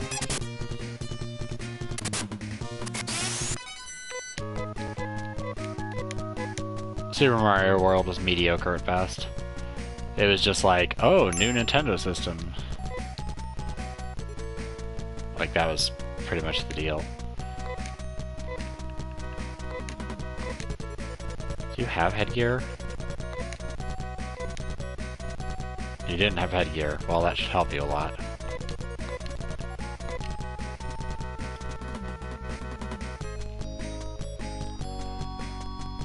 Like, my problem with Mario games are that, one, the screen look is tremendously short, which has always bothered me. Oh my god. Sneak attacks. And the fact that they really are too long and esoteric for their own good. Like, I always feel like Mario 1 had a very consistent theme.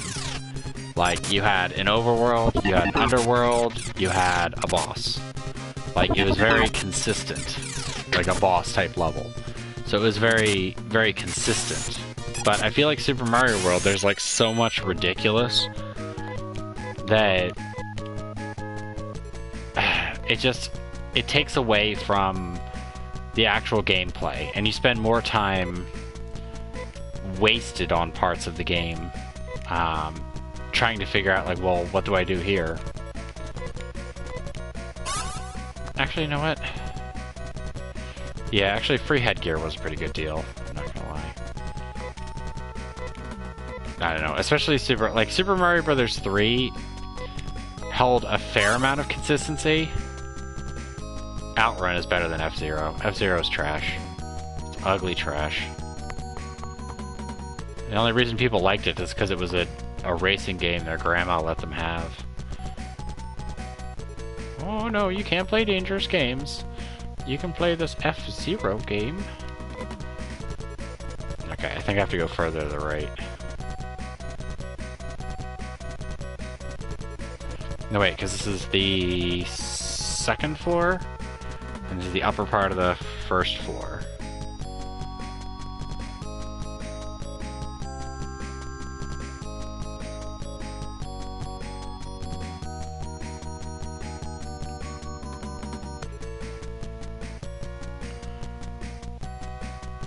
Yeah, because we haven't even gotten to the pit area yet, so...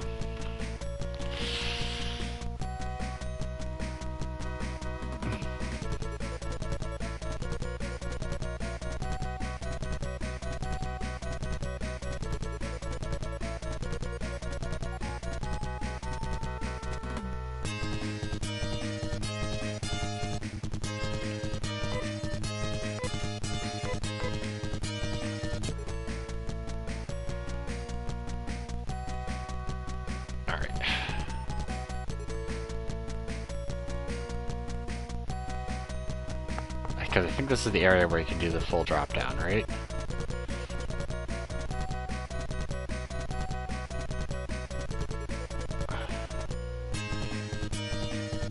Yeah, I can deal with these guys.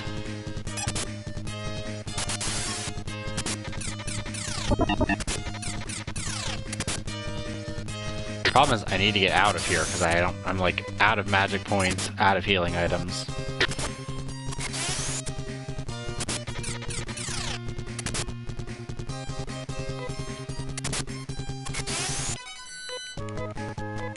Also, I need better equipment, so I should be able to afford a sword. Okay, good. This is the pit area. I think Sonic 3 is significantly better, but that's also because Donkey Kong Country is cancer in your eyes. It's quite possibly the ugliest game ever made.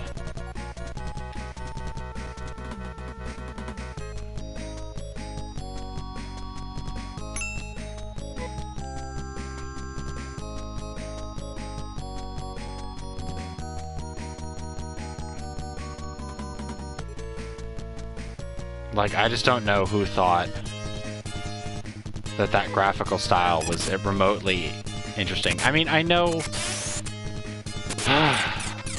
that they were trying to compete with other systems that looked better. And that was their answer. No. It wasn't.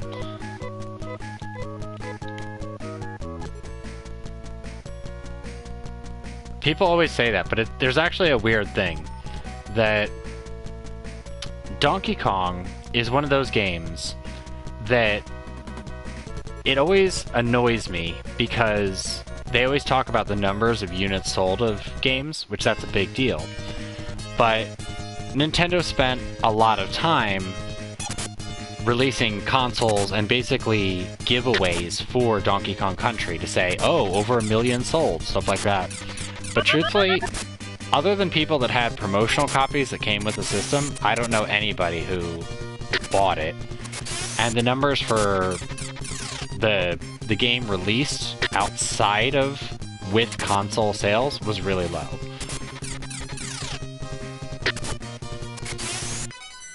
So I mean, it's an overinflated number.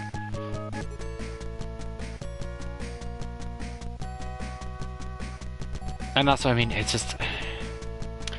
not particularly, it doesn't even, like, play that well. And I know a few people that, like, played it as kids. They were, like, 6 when they played it.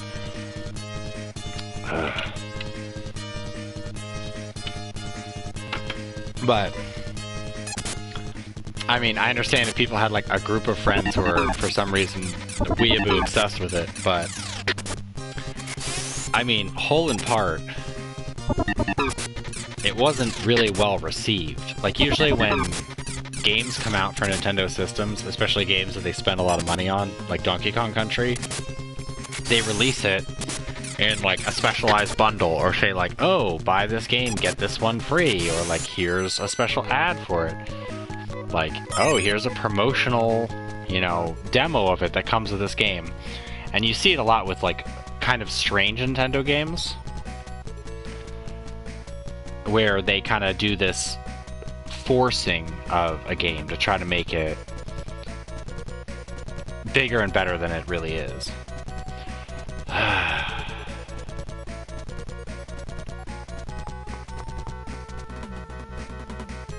Okay, good. This is where I need to be.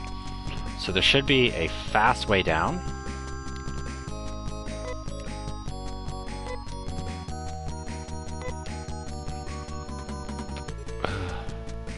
Alright. So let's see here. There should be...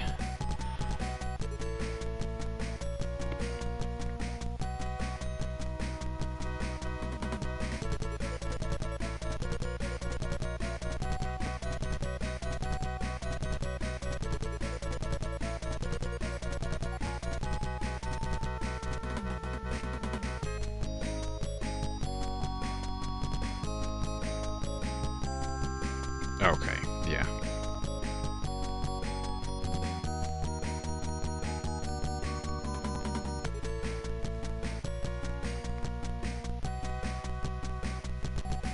Yeah, so I have to walk along west. R-type is better.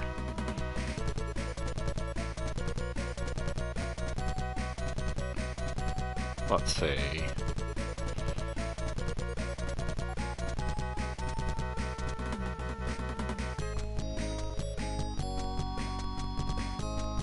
Okay, so yeah, we just need to just go a bit south and head all the way to the end. Hopefully there's no encounters here, because I don't think there's encounters on the top floor.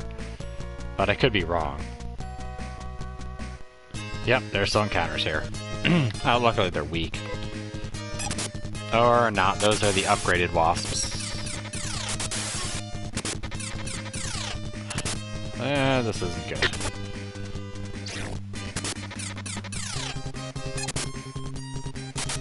Yeah, people are probably gonna die. The worst part is this is literally like the last tail end of this.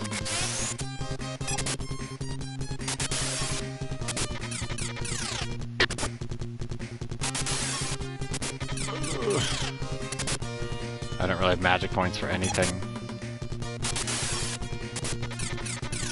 Okay, let's just do this.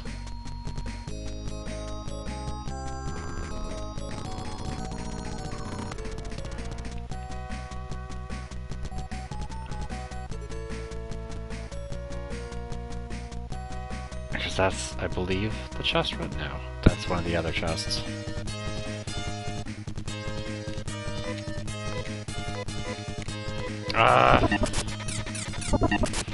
I don't have the health for this.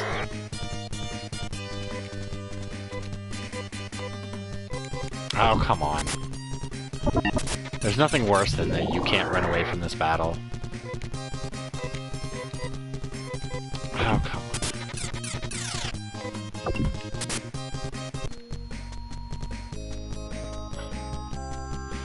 on. Those are completely different games. In every way, shape, and form. Alright, we're gonna have to do some scumming.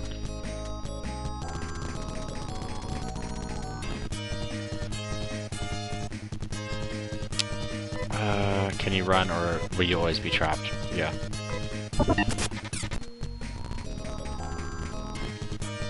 You can run away from your demons, I believe in you. Problem is this game, for the first probably 2 dungeons,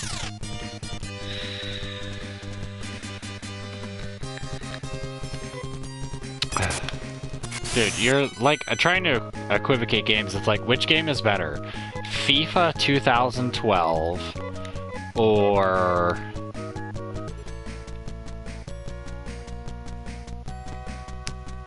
like, we're like FIFA 2012 and They for Sega CD. Like, they're nothing alike. Like, one is a Metroidvania and the other one is a platformer. The other one is essentially a, I don't even know, I guess action puzzle as the closest you could put it. I mean, I really wouldn't even consider it that. I consider it like a, Echo is more like a survival horror game. Mostly for all the drowning.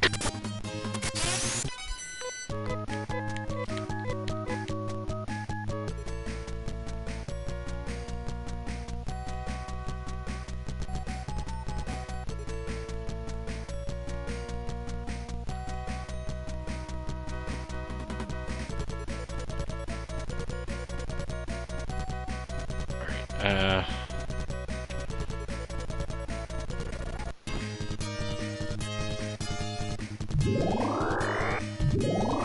No.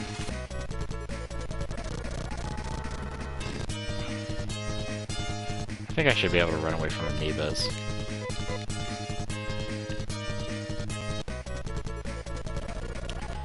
I hate having to scum this. No. I hate that they give you upgraded enemies. Toe Jam and Earl is hands down better than any of the Yoshi Island games. Oh my god. Stop giving me that 4 battle. Yes, I have a full playthrough of Snatcher. Snatcher's amazing.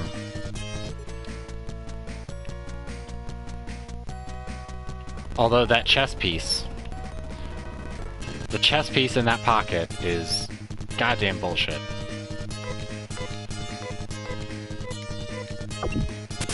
Nope, my health is too low for that. Alright, let's quick save here.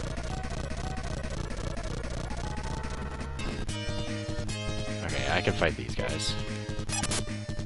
I don't like it, but... Yeah, it's in the old when they first... Your maximum was like 10 minutes. Dude, Mega Man X is closer related to Super Metroid than it is to Ristar. Ristar is a platformer. I mean, the closest thing you can compare it to is Dynamite Heady, which I prefer Dynamite Heady over Ristar. But those games, or at least Castle of Illusion at the very least, but those are two completely different games. And by like...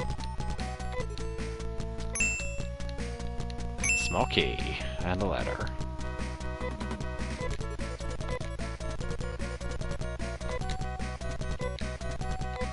Therum. Yep, she's elected Nido Tower, or Nido Tower.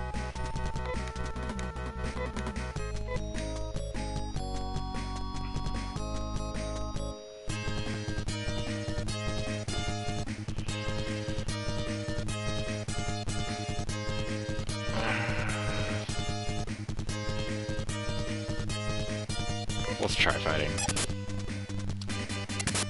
Maybe I'll get lucky and take like almost no damage. Or they'll just...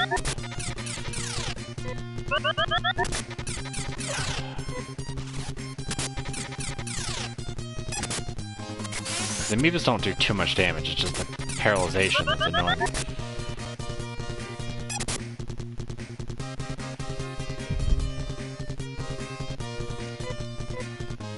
Well, except for Mega Man 6?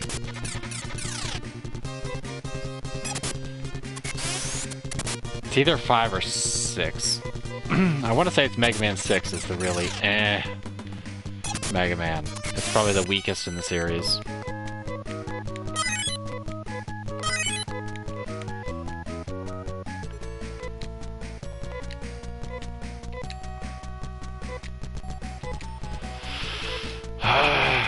Now you heal yourself. That was really not a particularly great battle.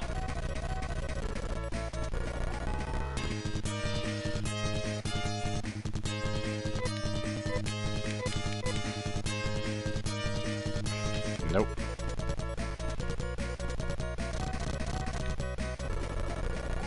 I don't know what UN Squadron game. There's a lot of UN Squadron. Oh, no!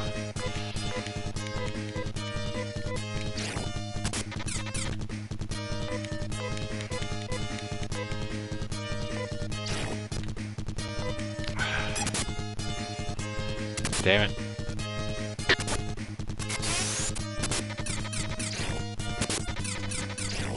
I don't know, I've never played it. I have no opinion on that. I don't like Pilot Wings, so... Although Pilot Wings is a Nintendo oops. Because they were going to release like a amazing Pilot Wings game for Nintendo GameCube. And the company that made the original Pilot Wings, or at least most of the, yeah, because it was third-party contracted,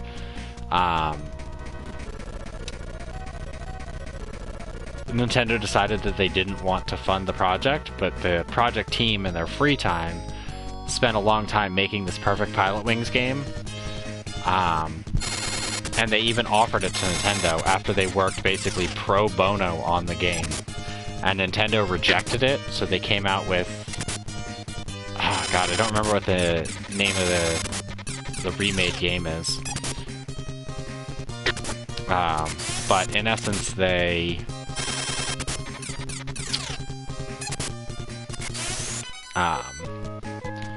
remade Pilot Wings, but under a different name. I forget what it was called, though, but... It's just like, it's so funny that Pilot Wings, for a lot of people, I know personally, really loved it. Okay, how about no? The goddamn Doom bugs.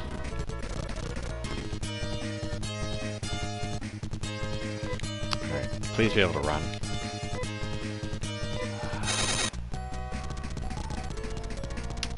This is the worst part of a lot of games. Especially RPGs. Getting stuck. Because I think if everybody dies, it's just game over and that's it.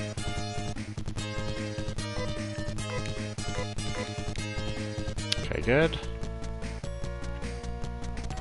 Neither. I don't like Mario Kart, and I don't like F-Zero.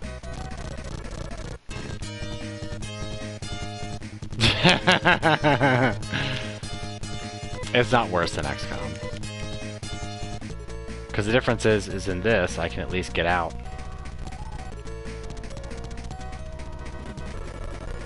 That you're not locked into bad odds.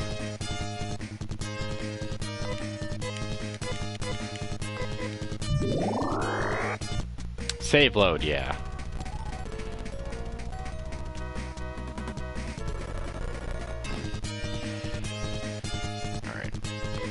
I shouldn't have gone all the way around, but...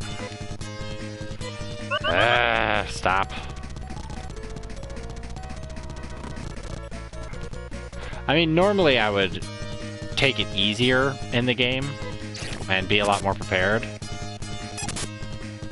Dude. Yeah, well, fuck XCOM 2. XCOM 2 is trash.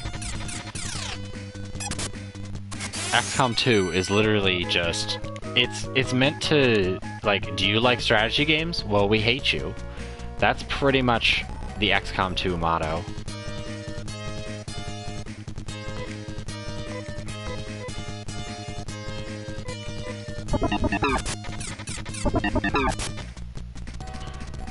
I know.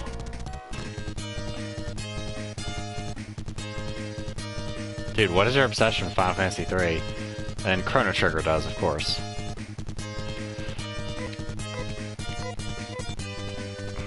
You. Alright. And I'm pretty sure... Okay, if I can run away from them, I can drop down, and I should be able to drop down. No.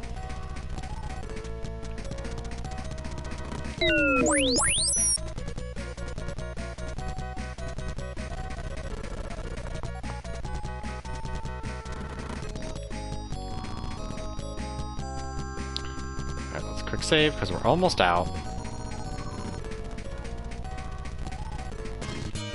I think most of these battles we can actually escape from.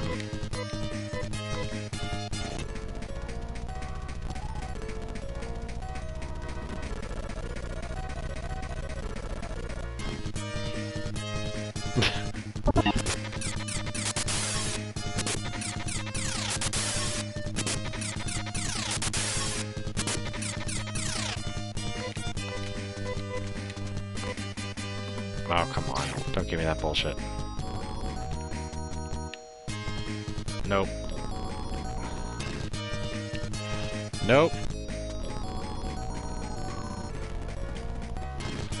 I've never understood the obsession with Chrono Trigger.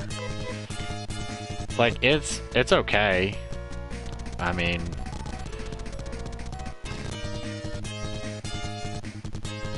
It's just people, like, it's like Mother. Like, People just really obsess with it.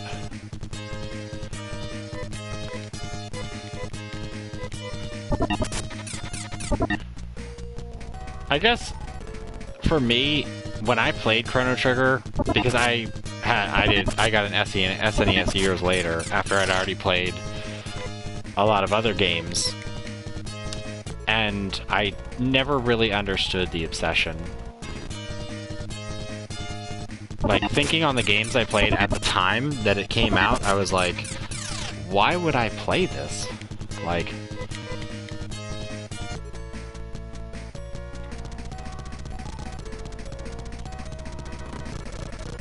I don't know.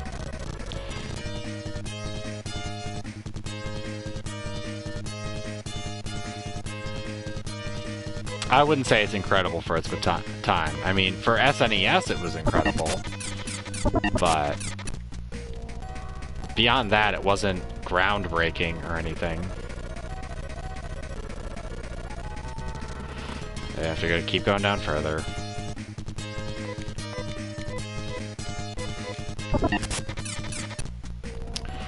I really hate they can't run away from battles.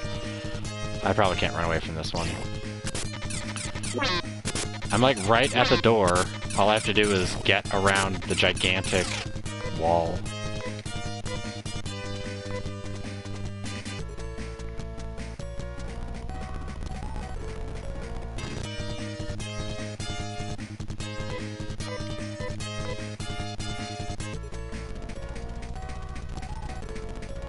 Okay, color scheme isn't really like a greatest argument for a game. Like, that's just a weird argument to even bring up.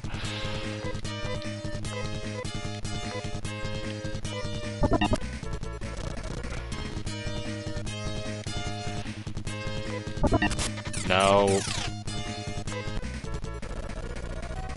Oh, thank you. Technically, we don't have to do anything more, except we technically have to go back there. Come on with this can't run away bullshit. Oh, great. Now they're giving me, like... What?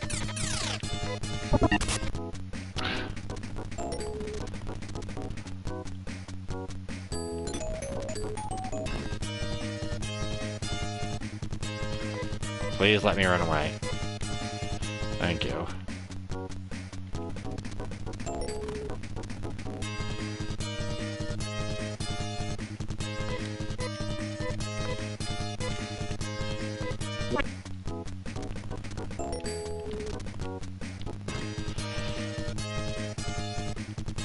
Okay, please run. Oh my god, one locust? Are you fucking kidding me? Is that even a question? Like, Yoshi's Island is pretty... I wouldn't even say mediocre. I mean, Yoshi's Island is just not fun.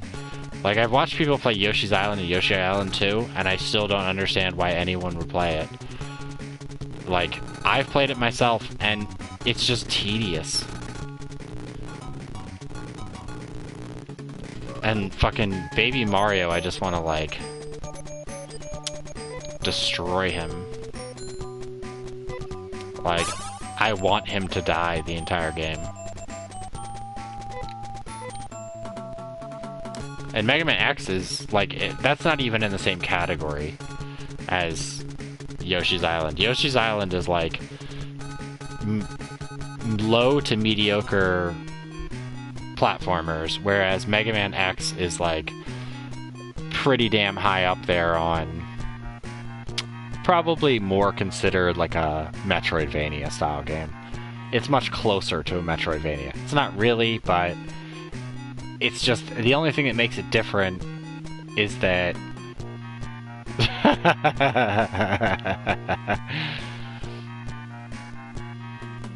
that's fine. If it's Baby Mario, you can throw him in the trash.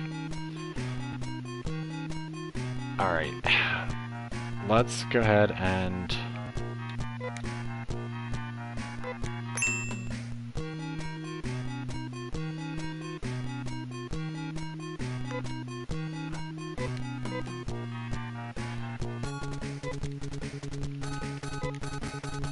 Alright. let's give Rolf first off. Something better. Ugh, that attack is so much better. I forget how you sell stuff. I thought there was a way to sell stuff. Ah! Oh my god. Please. Thank you. Because that's a clone shop. Maybe it's not here. Maybe you have to go to Paseo.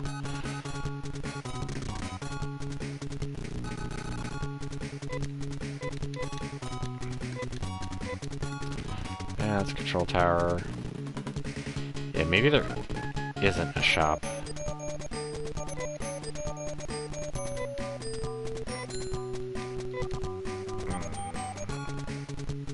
Wait, yeah, you don't have an item shop, do you? Yeah, you just have a weapon store, right? Weapon store, clone shop.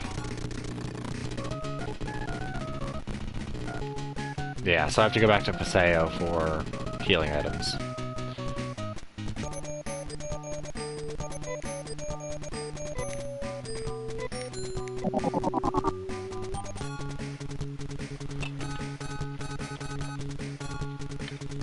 But the part that sucks is I actually need to go back through that dungeon again.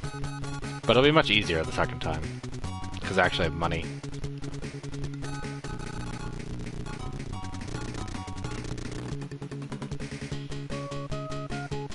Yeah, I don't need armor. Also...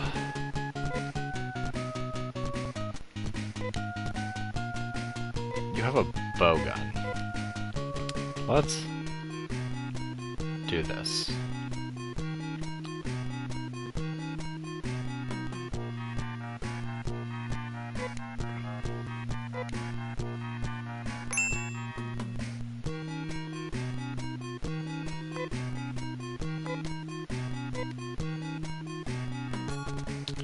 So that makes me wonder if the dagger can be...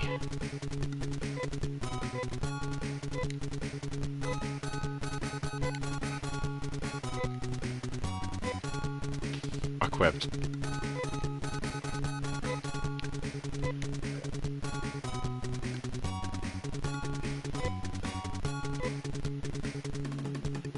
Yeah, because bowgun is two-handed. Attack 37. So yeah, sonic gun is just one better. Whatever. Okay, so yeah, she can't equip it.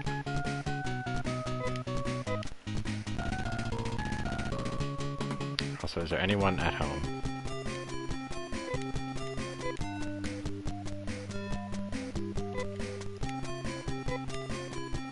Okay. Good, no one else appeared.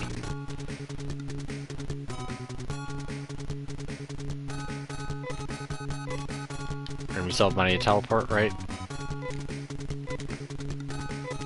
Yes, we do. But we need items first. We need Dimate.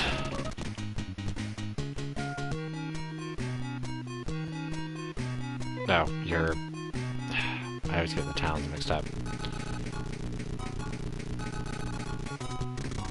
And you're the save spot.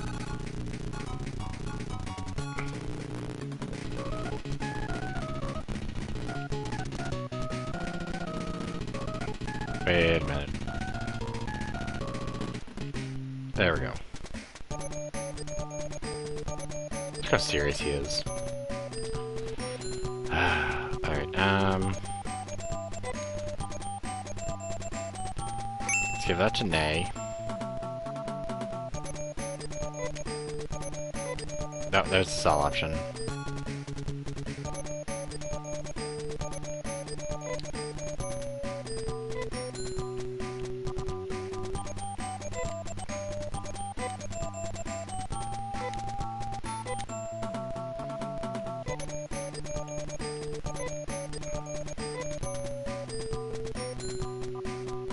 Well, he is a drug dealer.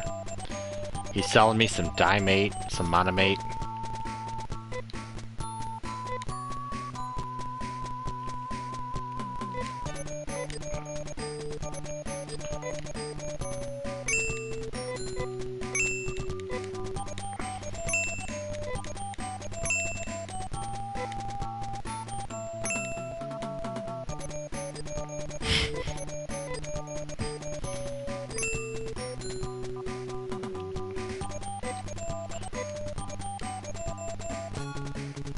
What are drugs?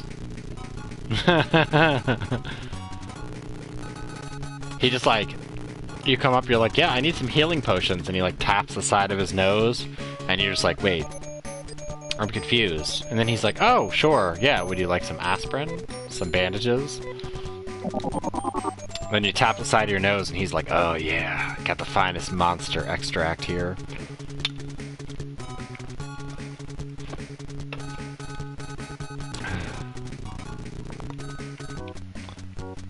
He dabbles in herbalism on the side.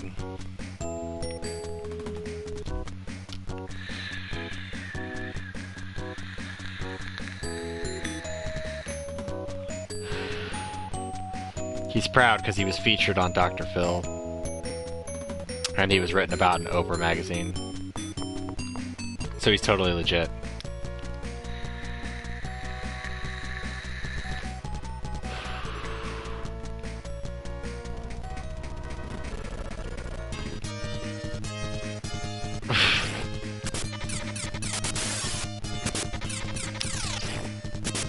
Dude, honestly, like, I find medical marijuana to be, like, such a joke. Like, the amount of people that it benefits is so small that it's almost, like, laughable. But then there are people who are like, I have anxiety and I need to smoke reefer all the time. It's like, dude, like, smoking marijuana will make you paranoid as fuck. Like, don't give me that bullshit that it helps your anxiety. The only anxiety it helps is because you need to get fucked up and you're anxious about the next fuck up you're gonna get, so you want the government to pay for it. Like, I understand, like, if you have cancer and it prevents you from, like, throwing up before chemo, like, but people who are like, the only way to cure my diabetes is eating 5 pot brownies a day, you're like, okay, no. Like, seriously.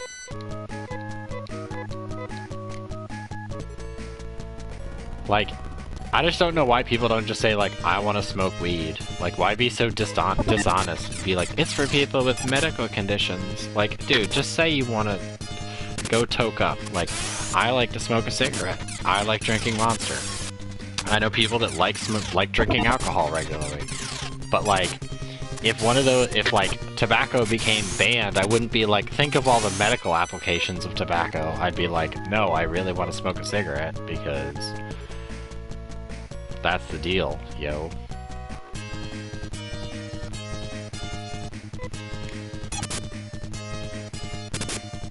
I also do, like, the thing that I always find funny about medical marijuana that always, like, cracks me up is, like, I'll watch, like, live PD or something, and they'll pull somebody over who's, like, high as balls, and they're like, oh, I have, like, a dispensary, like, prescription, so, like, I can have it. They're like, yeah, but you can't smoke weed while driving. Like, you are impaired to drive this motor vehicle. And they're like, no, dude, it's just medicine. I'm like, dude, you can't take a handful of painkillers and drive. Like, what makes you think you can smoke a joint and drive, you dumb fuck? Like, it's still a DUI. Like, ugh. I guess it's just, like, the pretentious attitude of the whole thing, when you could just say you like token up. Like, you know. I don't know.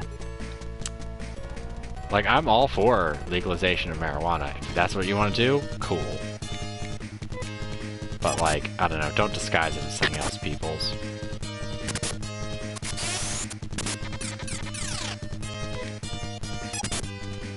Although, I do have to say, in terms of a great marijuana movie, and probably the best thing that's come out of marijuana, other than Cheech and Chong movies, and a few other movies, but is, God,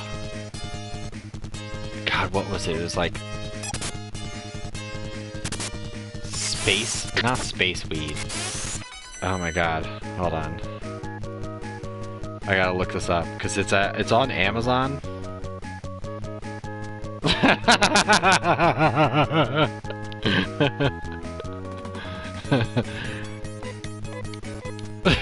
Hands the Wendy's receipt. He was like, yeah, well, we don't need your dispensary card. Well, Harold and Kumar is pretty good. The first one. The second one, not so much.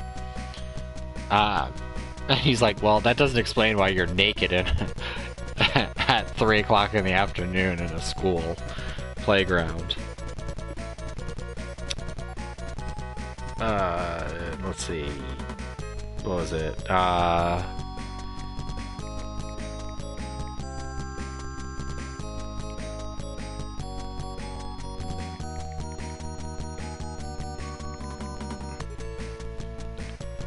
Starleaf. Starleaf is honestly one of the best, worst movies I've ever seen in my life. And it's absolutely great because it really is like, what the fuck?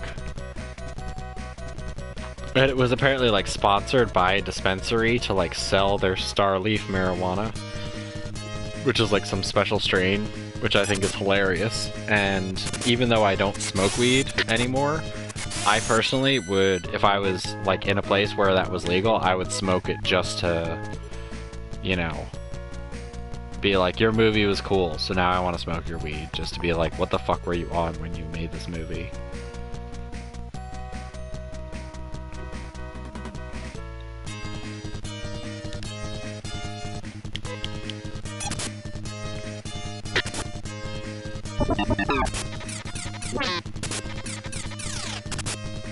Ugh, don't miss.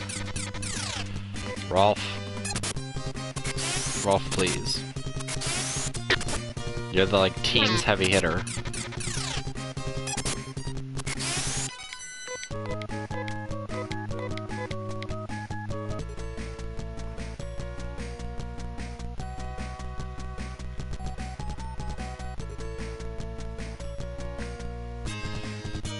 Well, the best part is if you legalize it and tax it, but still make it cheaper or at least better, and, you know, legal to buy it from a dispensary as opposed to, like, you know, people buying it from, like, a drug dealer, like just a basic, some kid on the street with a dime bag. If you just make it, like, even if it's $5 more expensive, it would still put all the pot dealers out of business. Or they just go work for dispensaries instead. And it would save a lot of DEA enforcement money. Not to mention the fact that you could use all that extra tax money to do quite a lot of good things.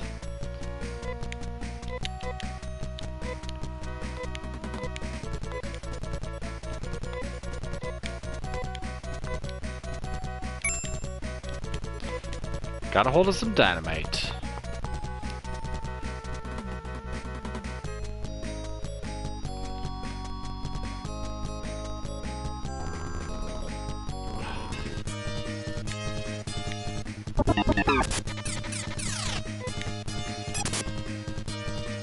I don't even know what to say about that. That's just weird.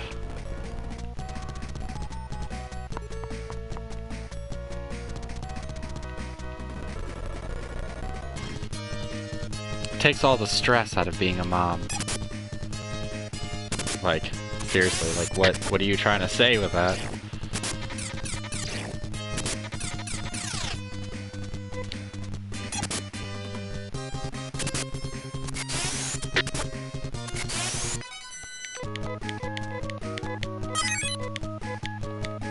Yay! Rudo finally gained a level, because he gains the levels at, like,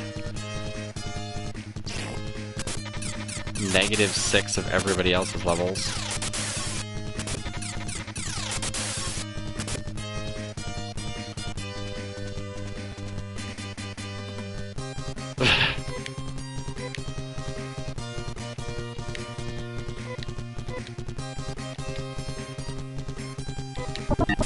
Like, knowing people's moms who smoked weed regularly, I don't think it helps them be better moms. I'll be 100% honest.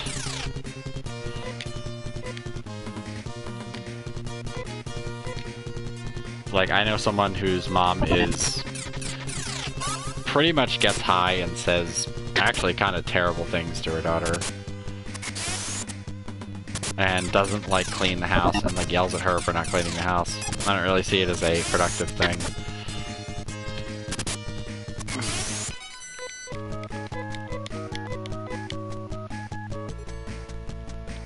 I mean, like, I always imagine, like, whenever people say, like, make a claim for something, I always imagine if the claim was, like, slightly different. Like, alcohol makes better dads. Like, if your husband drinks at least 3 beers a day, then he's probably a better husband. It's like, no, not really. It's like, marijuana won't make you a better wife. How about you just be a better person? Like, don't be a shitty person. That's usually a good start.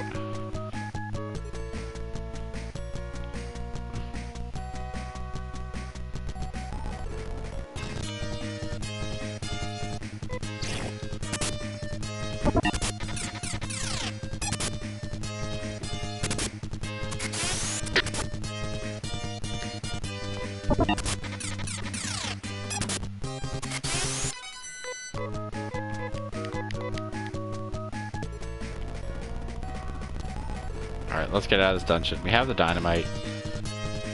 Technically there's a chest with money in it, but I don't really care.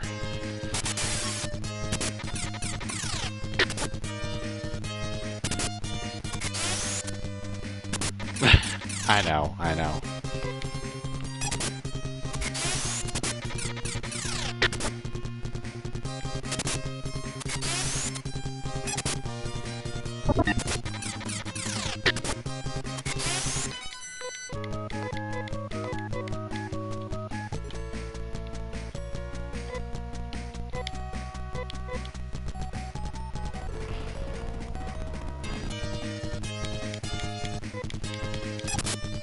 I always think of the,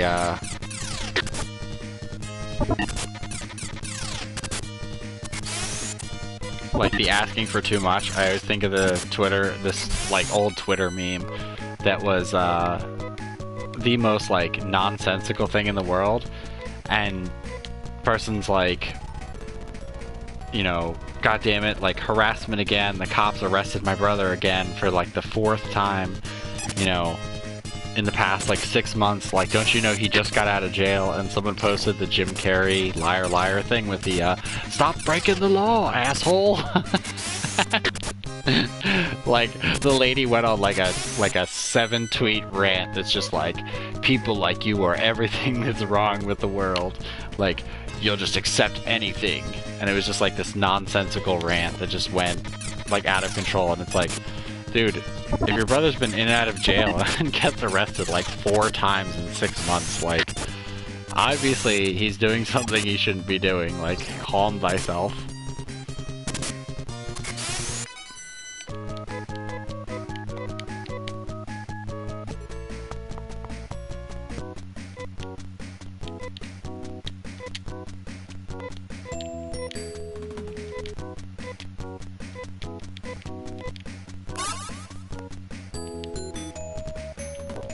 Alright.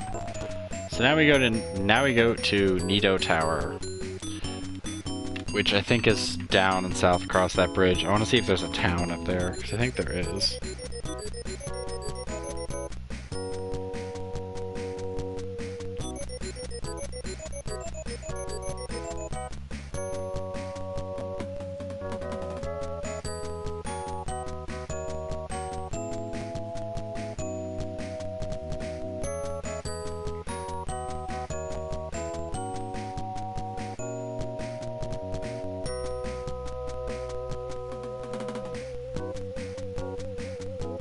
Okay.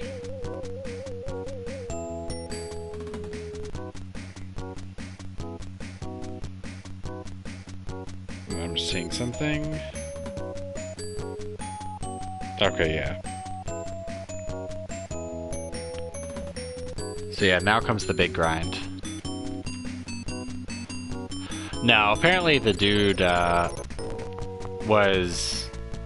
Long story short, because in her long, incoherent rant, she mentioned it, that he basically gets drunk at clubs and fights. Over and over again. So, like, he was getting arrested for basically, like, drunken disorderly and, like, simple assault, like, over and over again. Basically just, he's probably one of those people that gets drunk and talks a lot of shit, or acts like a creep, and people are like, yo, you need to fuck off.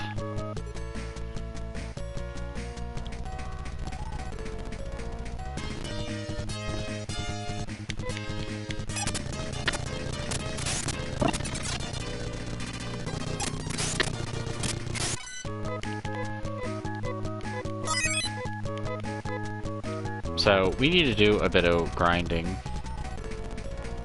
And by a bit, I mean quite a lot-o.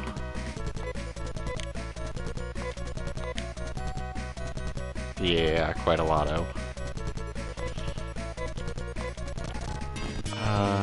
Let's do this.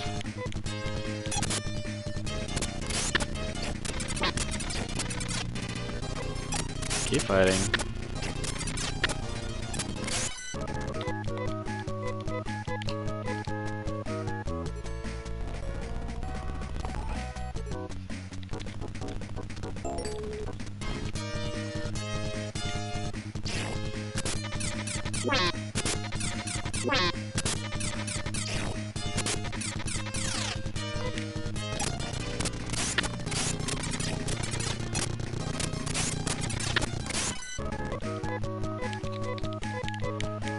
But it always reminded me, because I know someone who hardcore, every time he drinks, like, ends up getting into a fight with someone. And that's just like, I don't know. He's just one of those people. Don't kill Nay, please.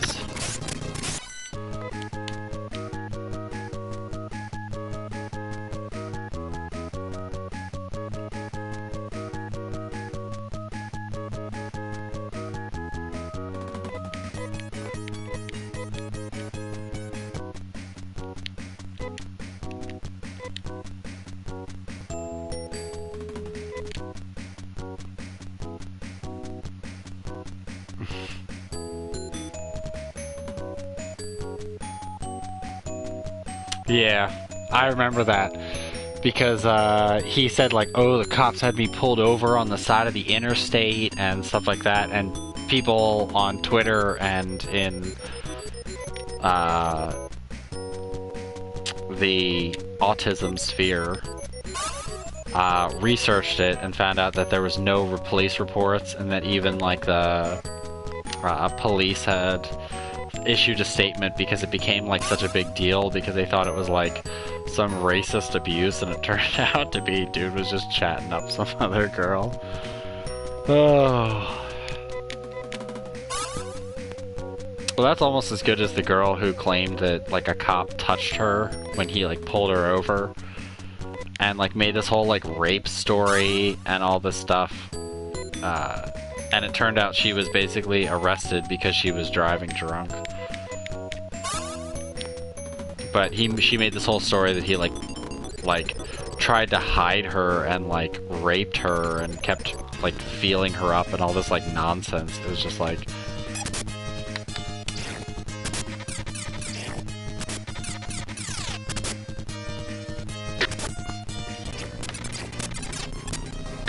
Oh, I think it's the worst.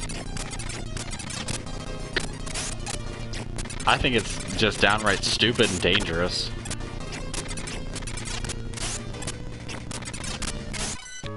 Because my problem is like, if you make really wild accusations about people, oftentimes it has ways of, like, kind of coming back to bite you in the ass. Also, how much money do I have? Not really earning much, but... I hate how far this walk back is.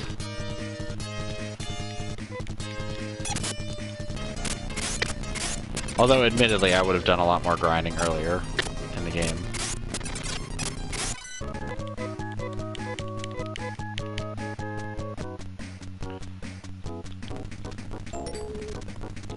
The weird part is even as much as I feel like this is a lot of grinding, if you play, like, Final Fantasy, what, 4? Is the one where you have to, like, grind, like, psychotically. Oh yeah, the town's over the right, or left.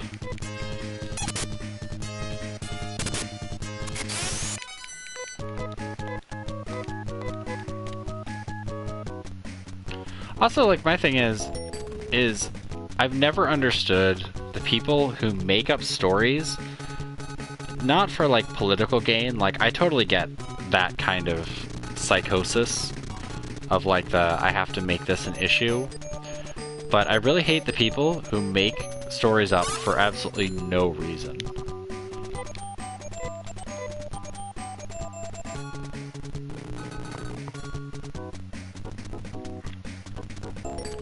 Like, I forget who it was. Oh, yeah. The best example... Well, actually, technically there is a reason, but the reason's even more sick. Like, the Morgan Freeman sexual harassment. Like, which was... Like, ideally, the girl was looking for a paycheck. Like, she really was. Like... I mean, people say that you should believe people, but, like... She was clearly just looking for money.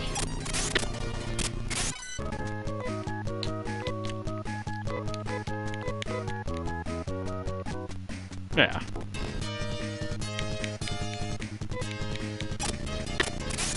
Like, I knew a girl that made up accusations of all sorts of things. Some of them about me and some of them about other people, and none of them were true. She was just one of those people that had to have, like, a drama flying around her at all times. And it didn't matter if it, like, hurt somebody or could potentially send somebody to jail. Like, she didn't care. She just loved the drama of it. Which is just sick, in my opinion. I mean, I get the thrill of it, but, like, come on now. It's one thing to, like, joke with your friends to, like, lie about something to see if you can get away with it. Like, bullshit your friend to see if, like, they'll get it. But it's another thing to, like, accuse somebody of something serious and then think it's just, like, funny and okay.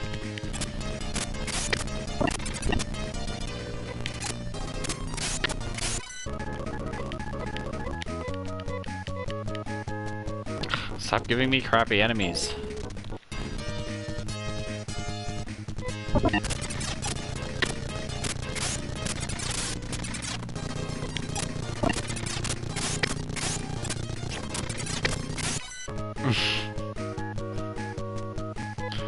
Yeah, I really couldn't imagine it. I think that would be literally a circle, a special circle of hell.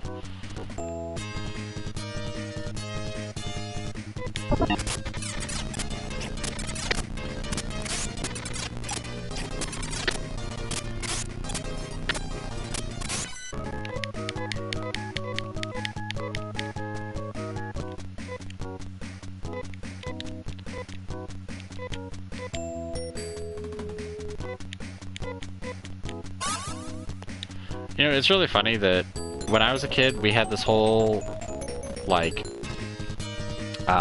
thing about, like, you can only be, like, bullied if you let people. Like, if you let something bother you, like, people will see that weakness and, like, latch onto it. Like, I just always remember stuff like that all the time when I was a kid. Saying stuff like that, like, you're only bullied if you know, show that you're, like, too weak to stand up for yourself, or that you're, like when people know they have something on you, then they can kind of exploit you on it. And, like, I'm pretty sure if you said that today, in, like, a high school, you would have, like, parents lining up to sue you. It's crazy. Professional outrage is, like, the saddest thing ever.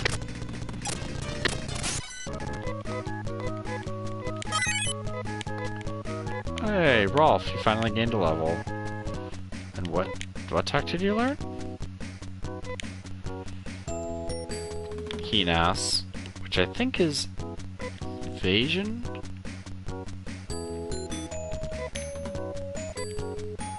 Rudasazen.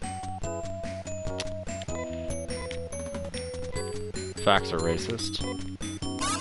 Let's not talk about them. They're terrible.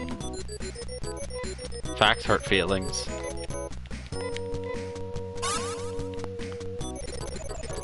I don't know. I've always been like a deterministic realist. Like, that whole like the Friedrich Nietzsche idea of like there's a will to power, and like you're only as strong as how you present yourself, I think is really important.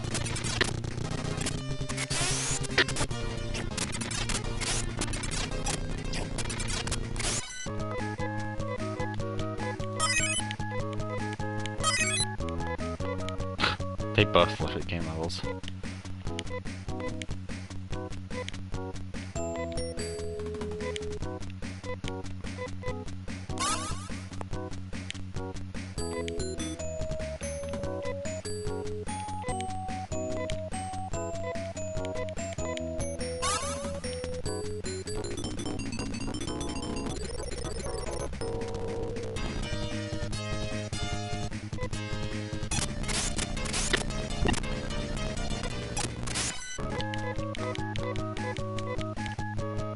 Also, let me see. Hurry.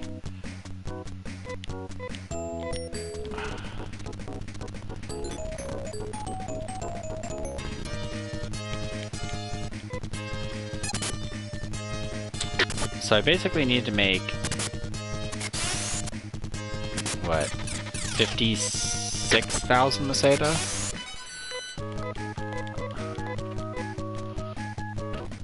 Which is fine if I'm fighting the enemies that give me like 100 Meseta each battle. I mean, that's still a lot, but... Like, I think this battle gives me like 88 or something.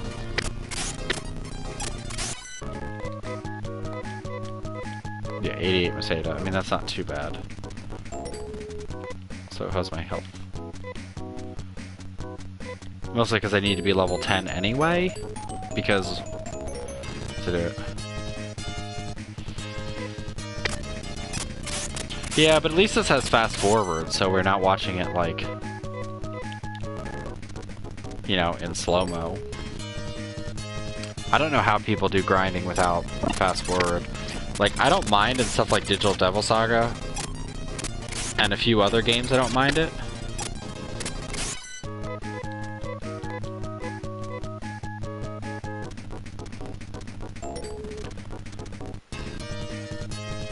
Like, I'm not opposed to grinding. I don't think grinding's inherently bad if the combat's done right or done interesting.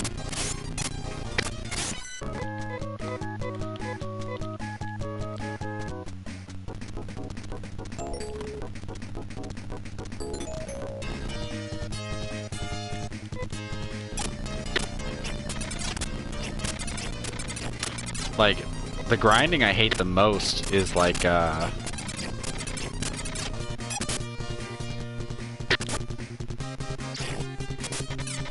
like, the one game that, honestly, the grinding was like the worst shit ever. Had to be, without a doubt, Vey. Vey's grinding, I mean, you'll fight and like 3 or 4 enemies that are really like worth nothing. Don't attack Nay, please. And even in fast forward, you have to fight so many enemies. I mean, to get to like level 1, you have to fight like 300 enemies plus. And it takes like 2 or 3 turns to fight a single enemy. Like, that's just like, ugh. And apparently in that new, or whatever that new Switch RPG is, apparently that game is like dirty rife with the amount of grinding you have to do, and it's like long battles, low rewards, which really is just like hell.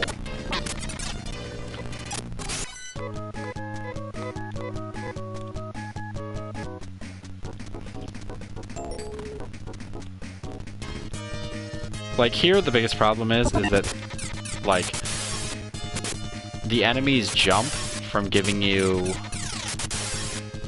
like, 15 Meseta to 100.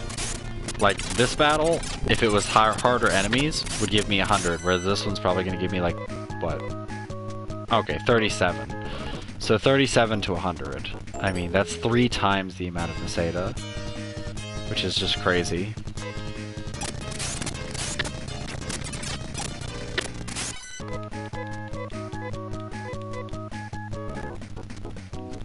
But I mean, this is like Final Fantasy. I mean, it's built for grinding.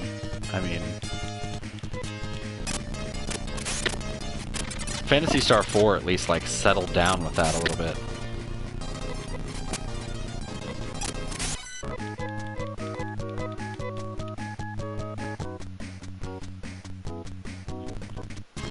God damn it. Also, I did the wrong way because I keep forgetting.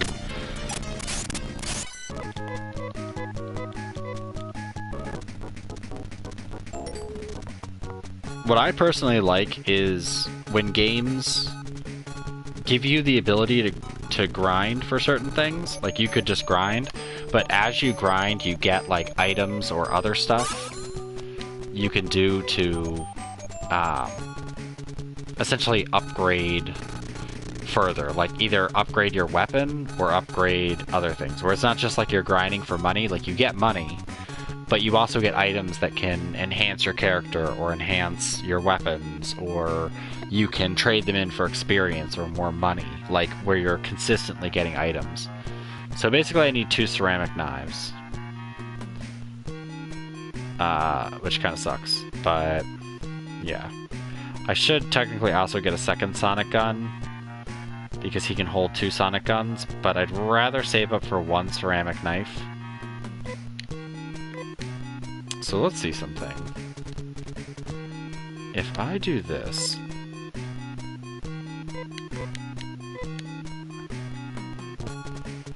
Can I sell things to you? I can't. So... No, damn it.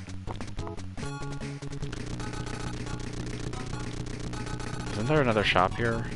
No, there's not. Well, I'm not teleporting to see. So I was gonna see if I could, like, sell the sword, if that would give me enough to...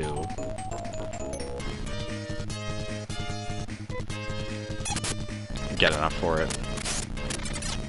But I love, like, when games, the level doesn't matter. Like, well, it's not that it doesn't matter, it's like, when you get it, you're like, oh, awesome, I got a level up. Like, Diablo 3 is a perfect example, or, like, Shining Force Exa and Shining Force Neo.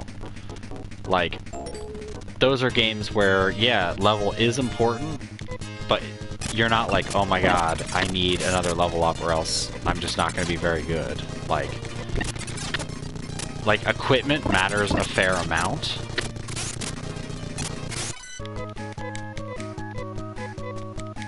Like, that it kind of fills that gap in between, like, hey, I got a level. Like, I like that, or getting, obviously, crafting item parts. Those are really, like, games that do that are the best. They really are.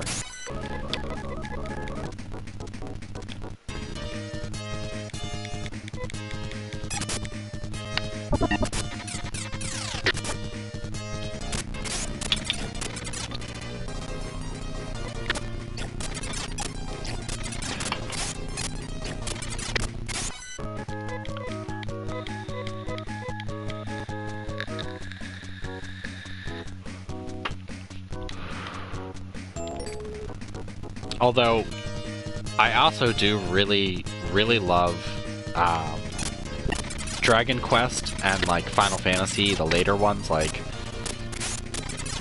I want to say 6 on, where there's specific places you can go for just power leveling. You're like, holy shit, this guy gives me a lot of experience. Like, this is the place to be for me to grind. Like, even beyond, like, where you should be in the story. Like, I frankly love those areas in games.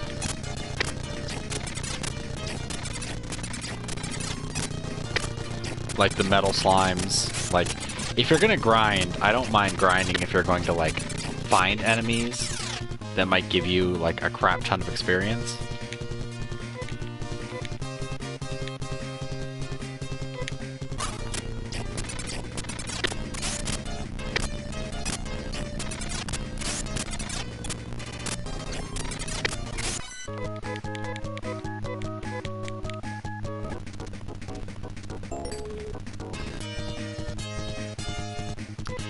God damn, stop giving me fire ants. These are like the first enemies you fight in the game.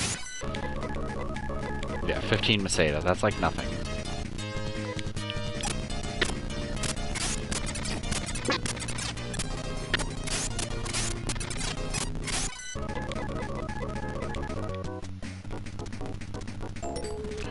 Although I do kind of wish that the strategy guide that I was looking at least gave me a equip guide. Hey, Nay gains another level. She's probably like level like 80 now.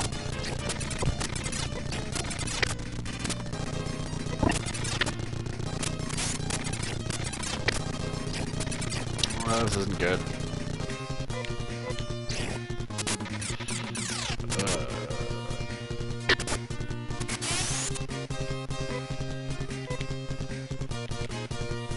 Nay, please heal. Please.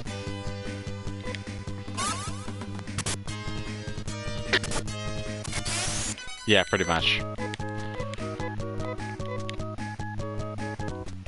Well, there's a thing in Final Fantasy, in Phantasy Star 4, where you get to this point, and there's like a forest, and people literally in town warn you, like, don't go in, the monsters in the desert are really strong, don't go in there. So you figure, like, oh, that's a place to grind, but you go in there, and those monsters will absolutely destroy you, and there's nothing you can do about that. Like, we're talking, at your current level, there's no way you could do it. Like, impossible.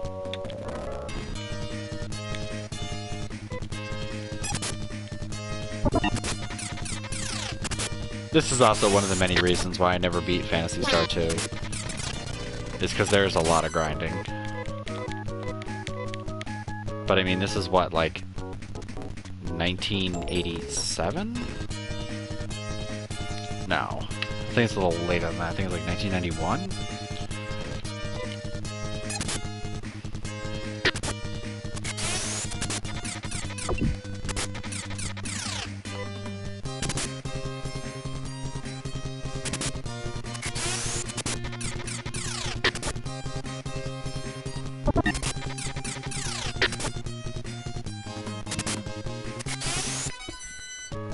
$1989 is when Phantasy Star 2 came out.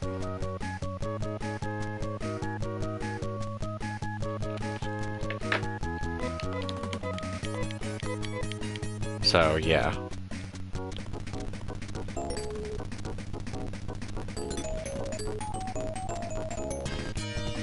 I mean, considering for, like, the NES,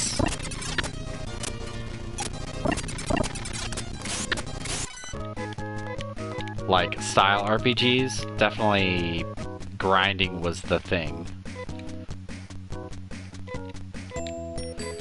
Nay, please stop getting hurt.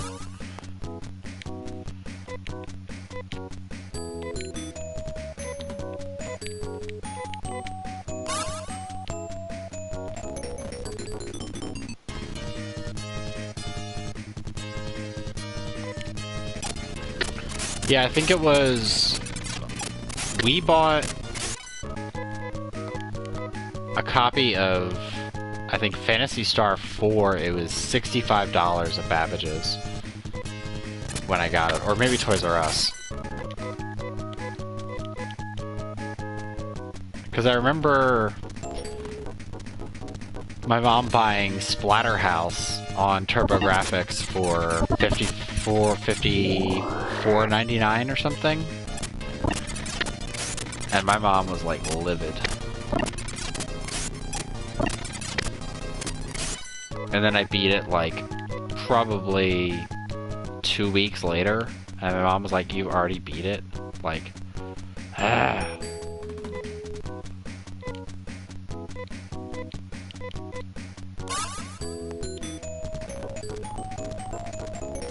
But I mean, admittedly, like, in general, like, even though things were generally more expensive, I feel like even when my mom was working, she was making enough money that that wasn't that big of a deal.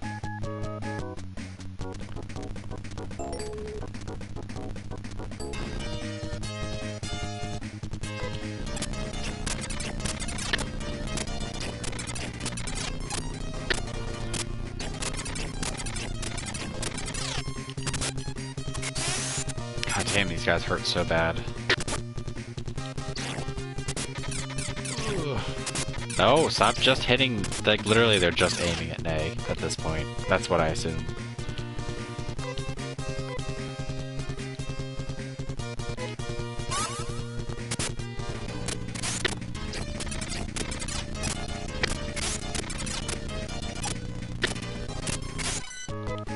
I always remember a copy... Oh, Naruto actually gained a level.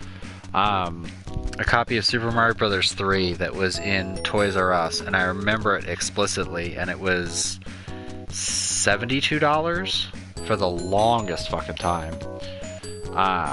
And then it was down to like $64 for a little bit. And then I remember when Super NES came out, they were all like clearance $40. It was like $40 is not a clearance price. Yeah, Nay's already back down. Although admittedly, Nay should be getting the, I think, high res soon-ish.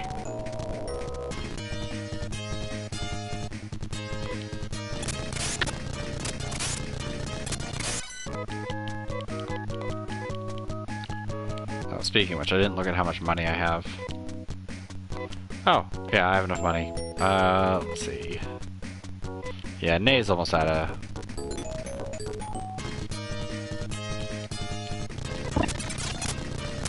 TP.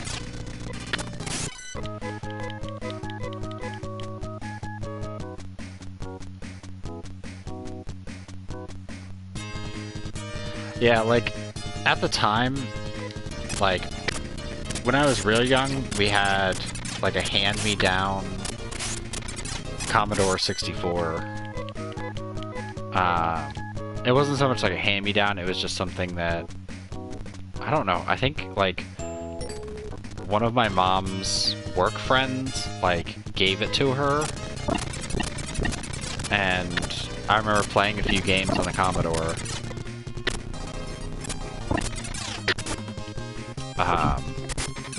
And we really didn't have much on games. Shit.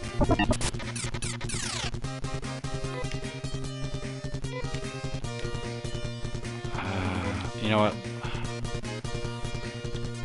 I'll just quick save it and...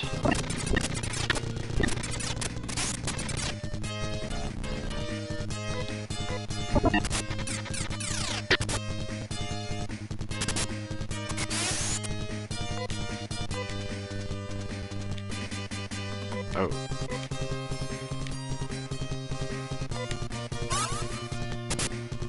I thought it only cost 30. But when my mom got the really good job, then she basically got me a Sega Genesis and then a TurboGrafx, I think the next year. And then my Aunt Jan sent me a Sega CD and a bunch of games. Like, my Aunt Jan used to send, like, just dope games. Like, one year when she found out, like, my uncle sent me a computer, my Aunt Jan sent me, like, 30 games that she had for PC. Because my Aunt Jan is, like, I mean, she's got money. I mean, her and her husband, like, made a lot of money. What do you mean, have I done? Have I played them? Yeah. I did Golden Axe 3 a while ago. I think when this first came out, I played a little Golden Axe 3.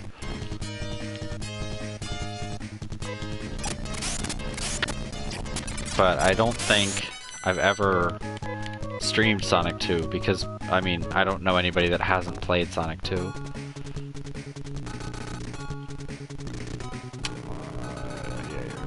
Clinic is up here. Here it is.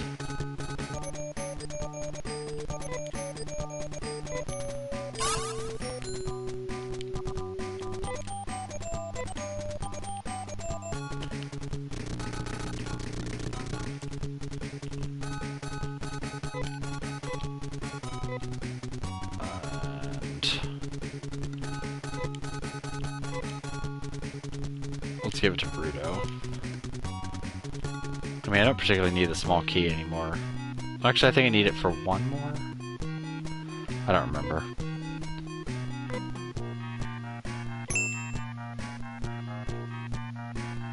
Well, I do want other things, but...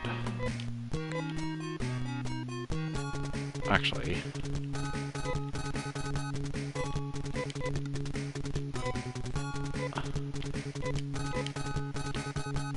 I only have 550, so I can't do that.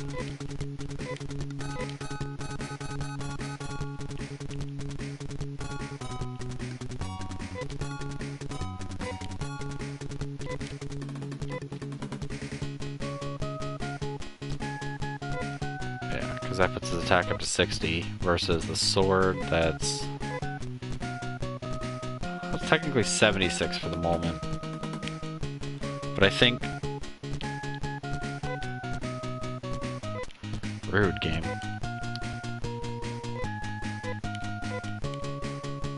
Yeah, because I think once I get 2 of them, it's more than the sword. And I think he actually gets 2 attacks from it.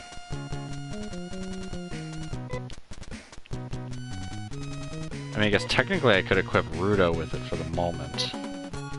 Yeah, let's do that.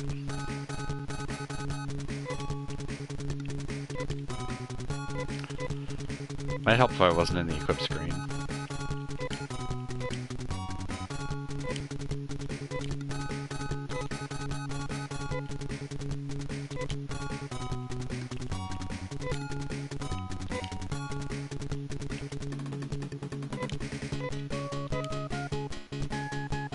Okay, so 54 versus 51. Yeah, so he'd be slightly better.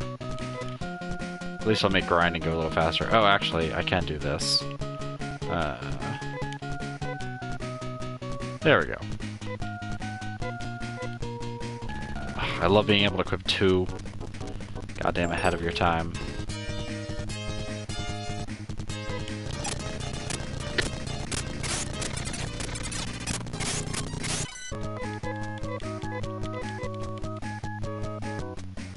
Because I think the individual attacks will do less, but he gets 2 attacks.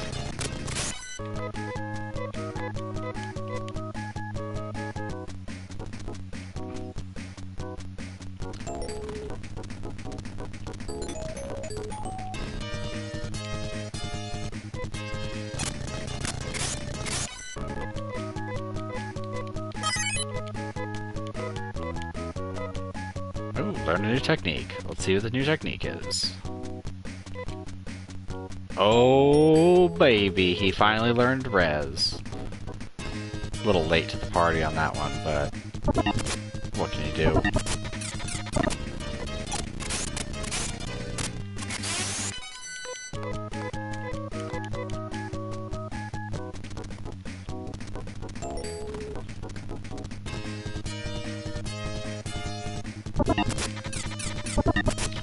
You dirty bastards.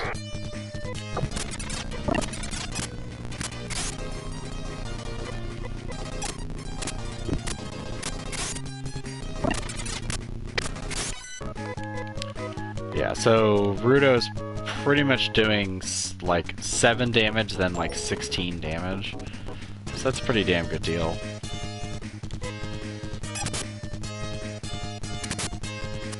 Okay, 25 there. So with 1 ceramic knife, he's almost on par with Rolf.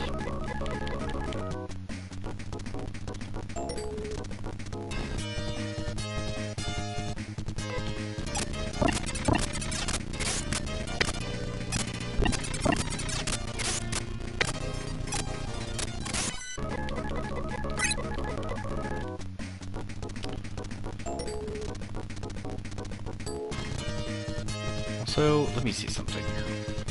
Because it makes me wonder. I wonder what Nay can be equipped with. Because if I can buy her second bar, then that would be great.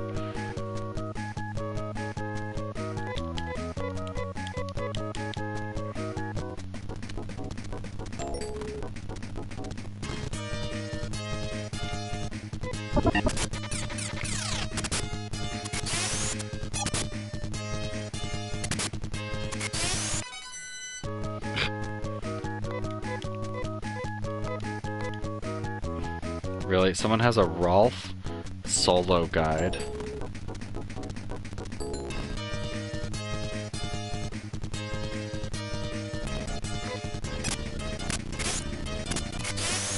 So Nay is steel bar, and then, yeah, she can only equip the bars.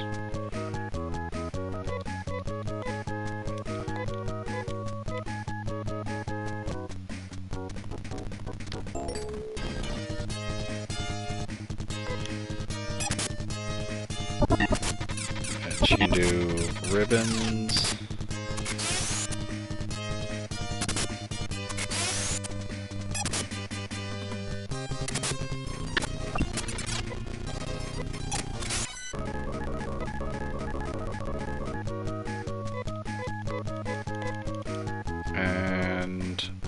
Can't equip the fiber vest.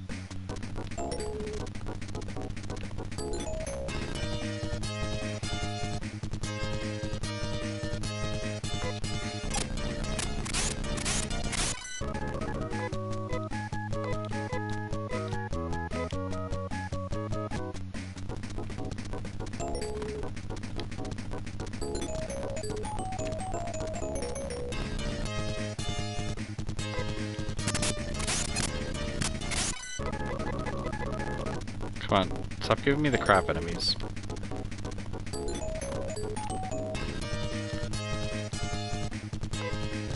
Yeah, I still remember one thing,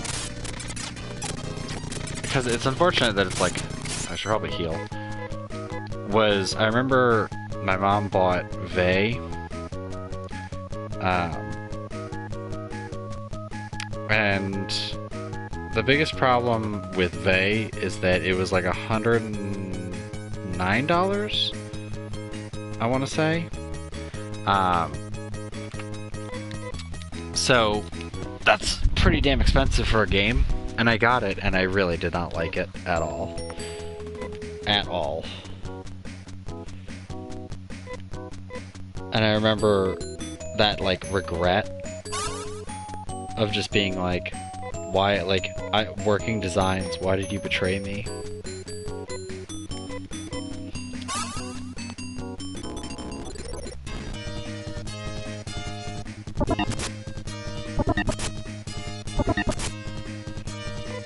You guys can't even hit us anymore.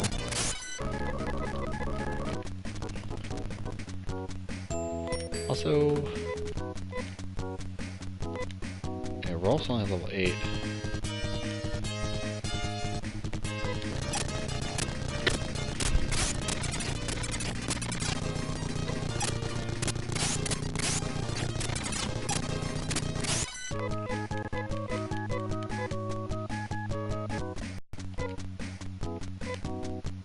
Also, what time is it? Okay. Yeah, it's about time to end. I might do some grinding on this off screen, because we still have quite a bit to go. Just like over level myself like crazy. Yeah, I think I'll do that, because it's already getting late.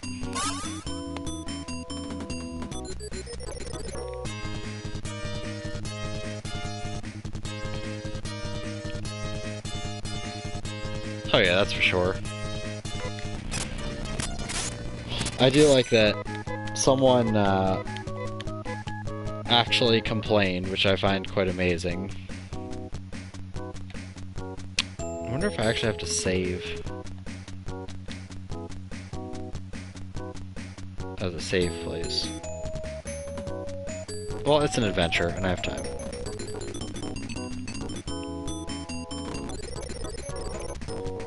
See, I always think that, like, I mean, I still feel it even though I don't really care at this point and I've given up on trying it, and I went through the whole explanation, but like, I always feel like before a game comes out nowadays, I think it's really awful when people do like a full playthrough of the games before it's even out. Like, a thing that killed me really, really bad was that Jurassic World Evolution, people actually played through the entire game before the game was even released. Like, people had promo copies, which I think is kind of gross. But, like, I get it for, like, retro games or games that have been out for a while. Like, that totally makes sense. But there was someone who was just complaining about how, like, it's ruining the games industry because people... And it's like, no, it's not. Like, truthfully, a lot of people who are going to buy the game are going to buy the game, regardless. Like, maybe they'll see it and buy it. But some people, they have no intention of buying a game. They just don't. And that's fine. Like, but don't pretend like you're losing their business because they watch somebody else play it. Like, if anything, I think it's the ultimate expression of how, essentially, video game capitalism would work. because you can't hide behind like pretty covers or bought reviews anymore. Like you just can't.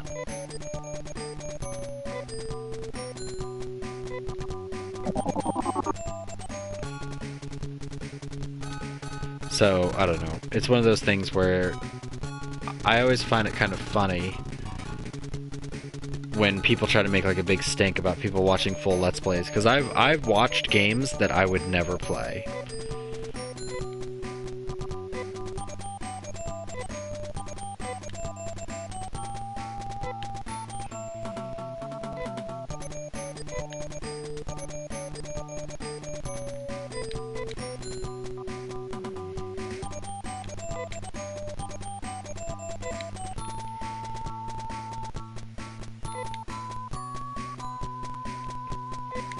Ugh.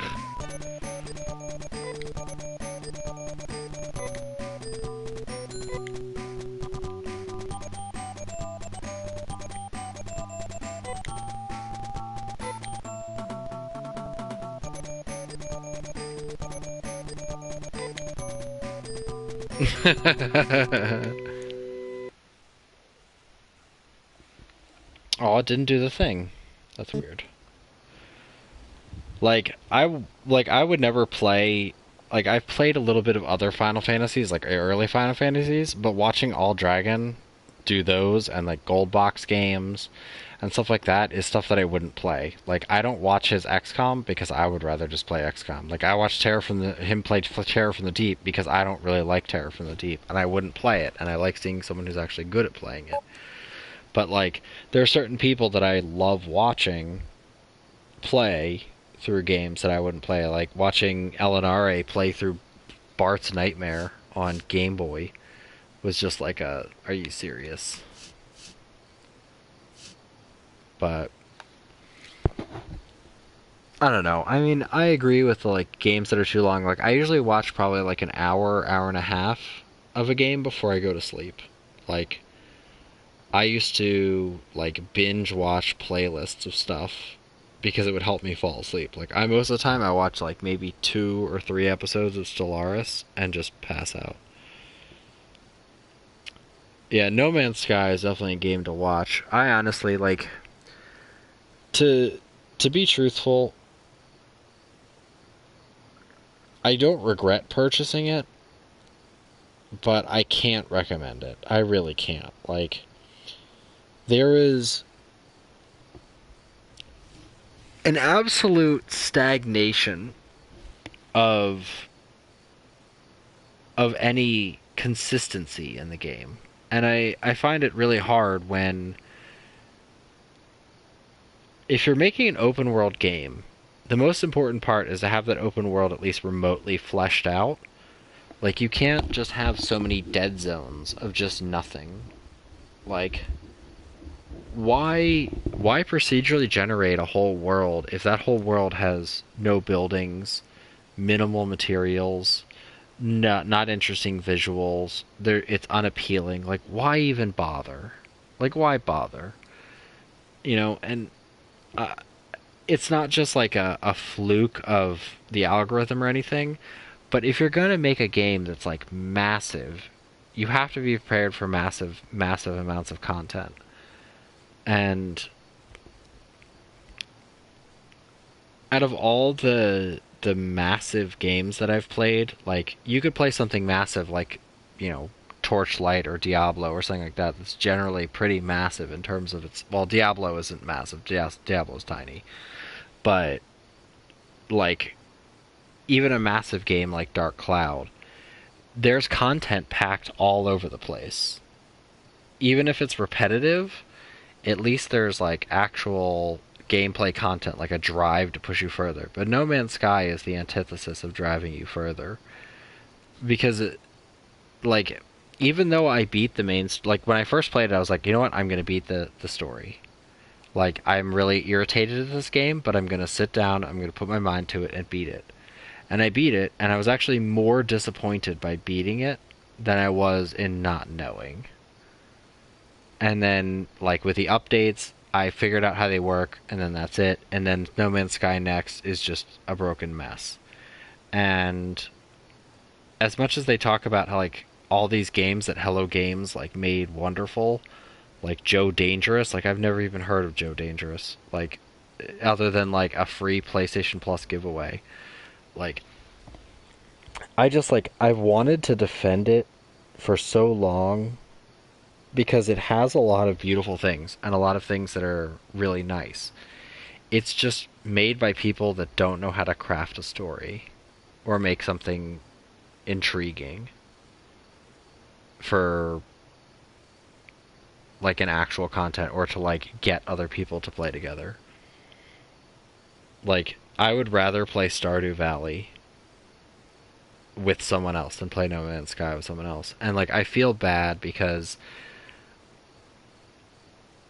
I re-downloaded No Man's Sky just to see how good Next was, if it really lived up to the hype, but it's really just more of the same. And that's so depressing. It really is just so depressing. Like, I kind of feel bad about Jurassic World Evolution because they haven't added a lot of content, because I think they weren't honestly prepared to be anything more than a movie game. But it actually got pretty popular, and people are still streaming it. But there's not, like, the content's over. Like, I don't know. I guess that's why, like, you know, like when I look at the games library, like people will remember Phantasy Star. They'll remember, you know, Shining Force, even Sonic the Hedgehog. These are games that like have replayability. They last a long time. They're memorable. Fucking Streets of Rage, Toe Jam and Earl. Like they all have like a signature thing where they have a lot going on with it, and it's intriguing from beginning to end. Like whether visually or music or action wise, there's something going on that drives you forward. But then like eSWAT, City Under Siege, like nobody's gonna remember that as like a Telltale classic game. Like like Crackdown. Like when was the last time you heard someone say, "Oh, remember that classic game Crackdown?" Like that doesn't happen. Like even Alien Soldier. Come on now. Like sadly Kid Chameleon's in that, but Kid Chameleon's a great game. Like ugh. Like Vector Man is utterly forgettable. There's nothing that drives you forward in Vector Man or Vector Man 2 that make it remotely interesting. Like I don't know. You have to make a drive to try something.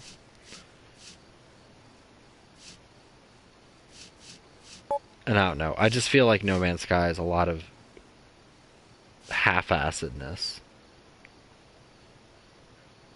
I don't know. Oh, oh God. I have such a love-hate relationship with No Man's Sky. It's like Starbound. Like when I'm actually glad that I played through Starbound now that they've actually completed it, because I had like a beta and there was nothing in it, and I'm glad they actually like fleshed it out and it's beautiful now.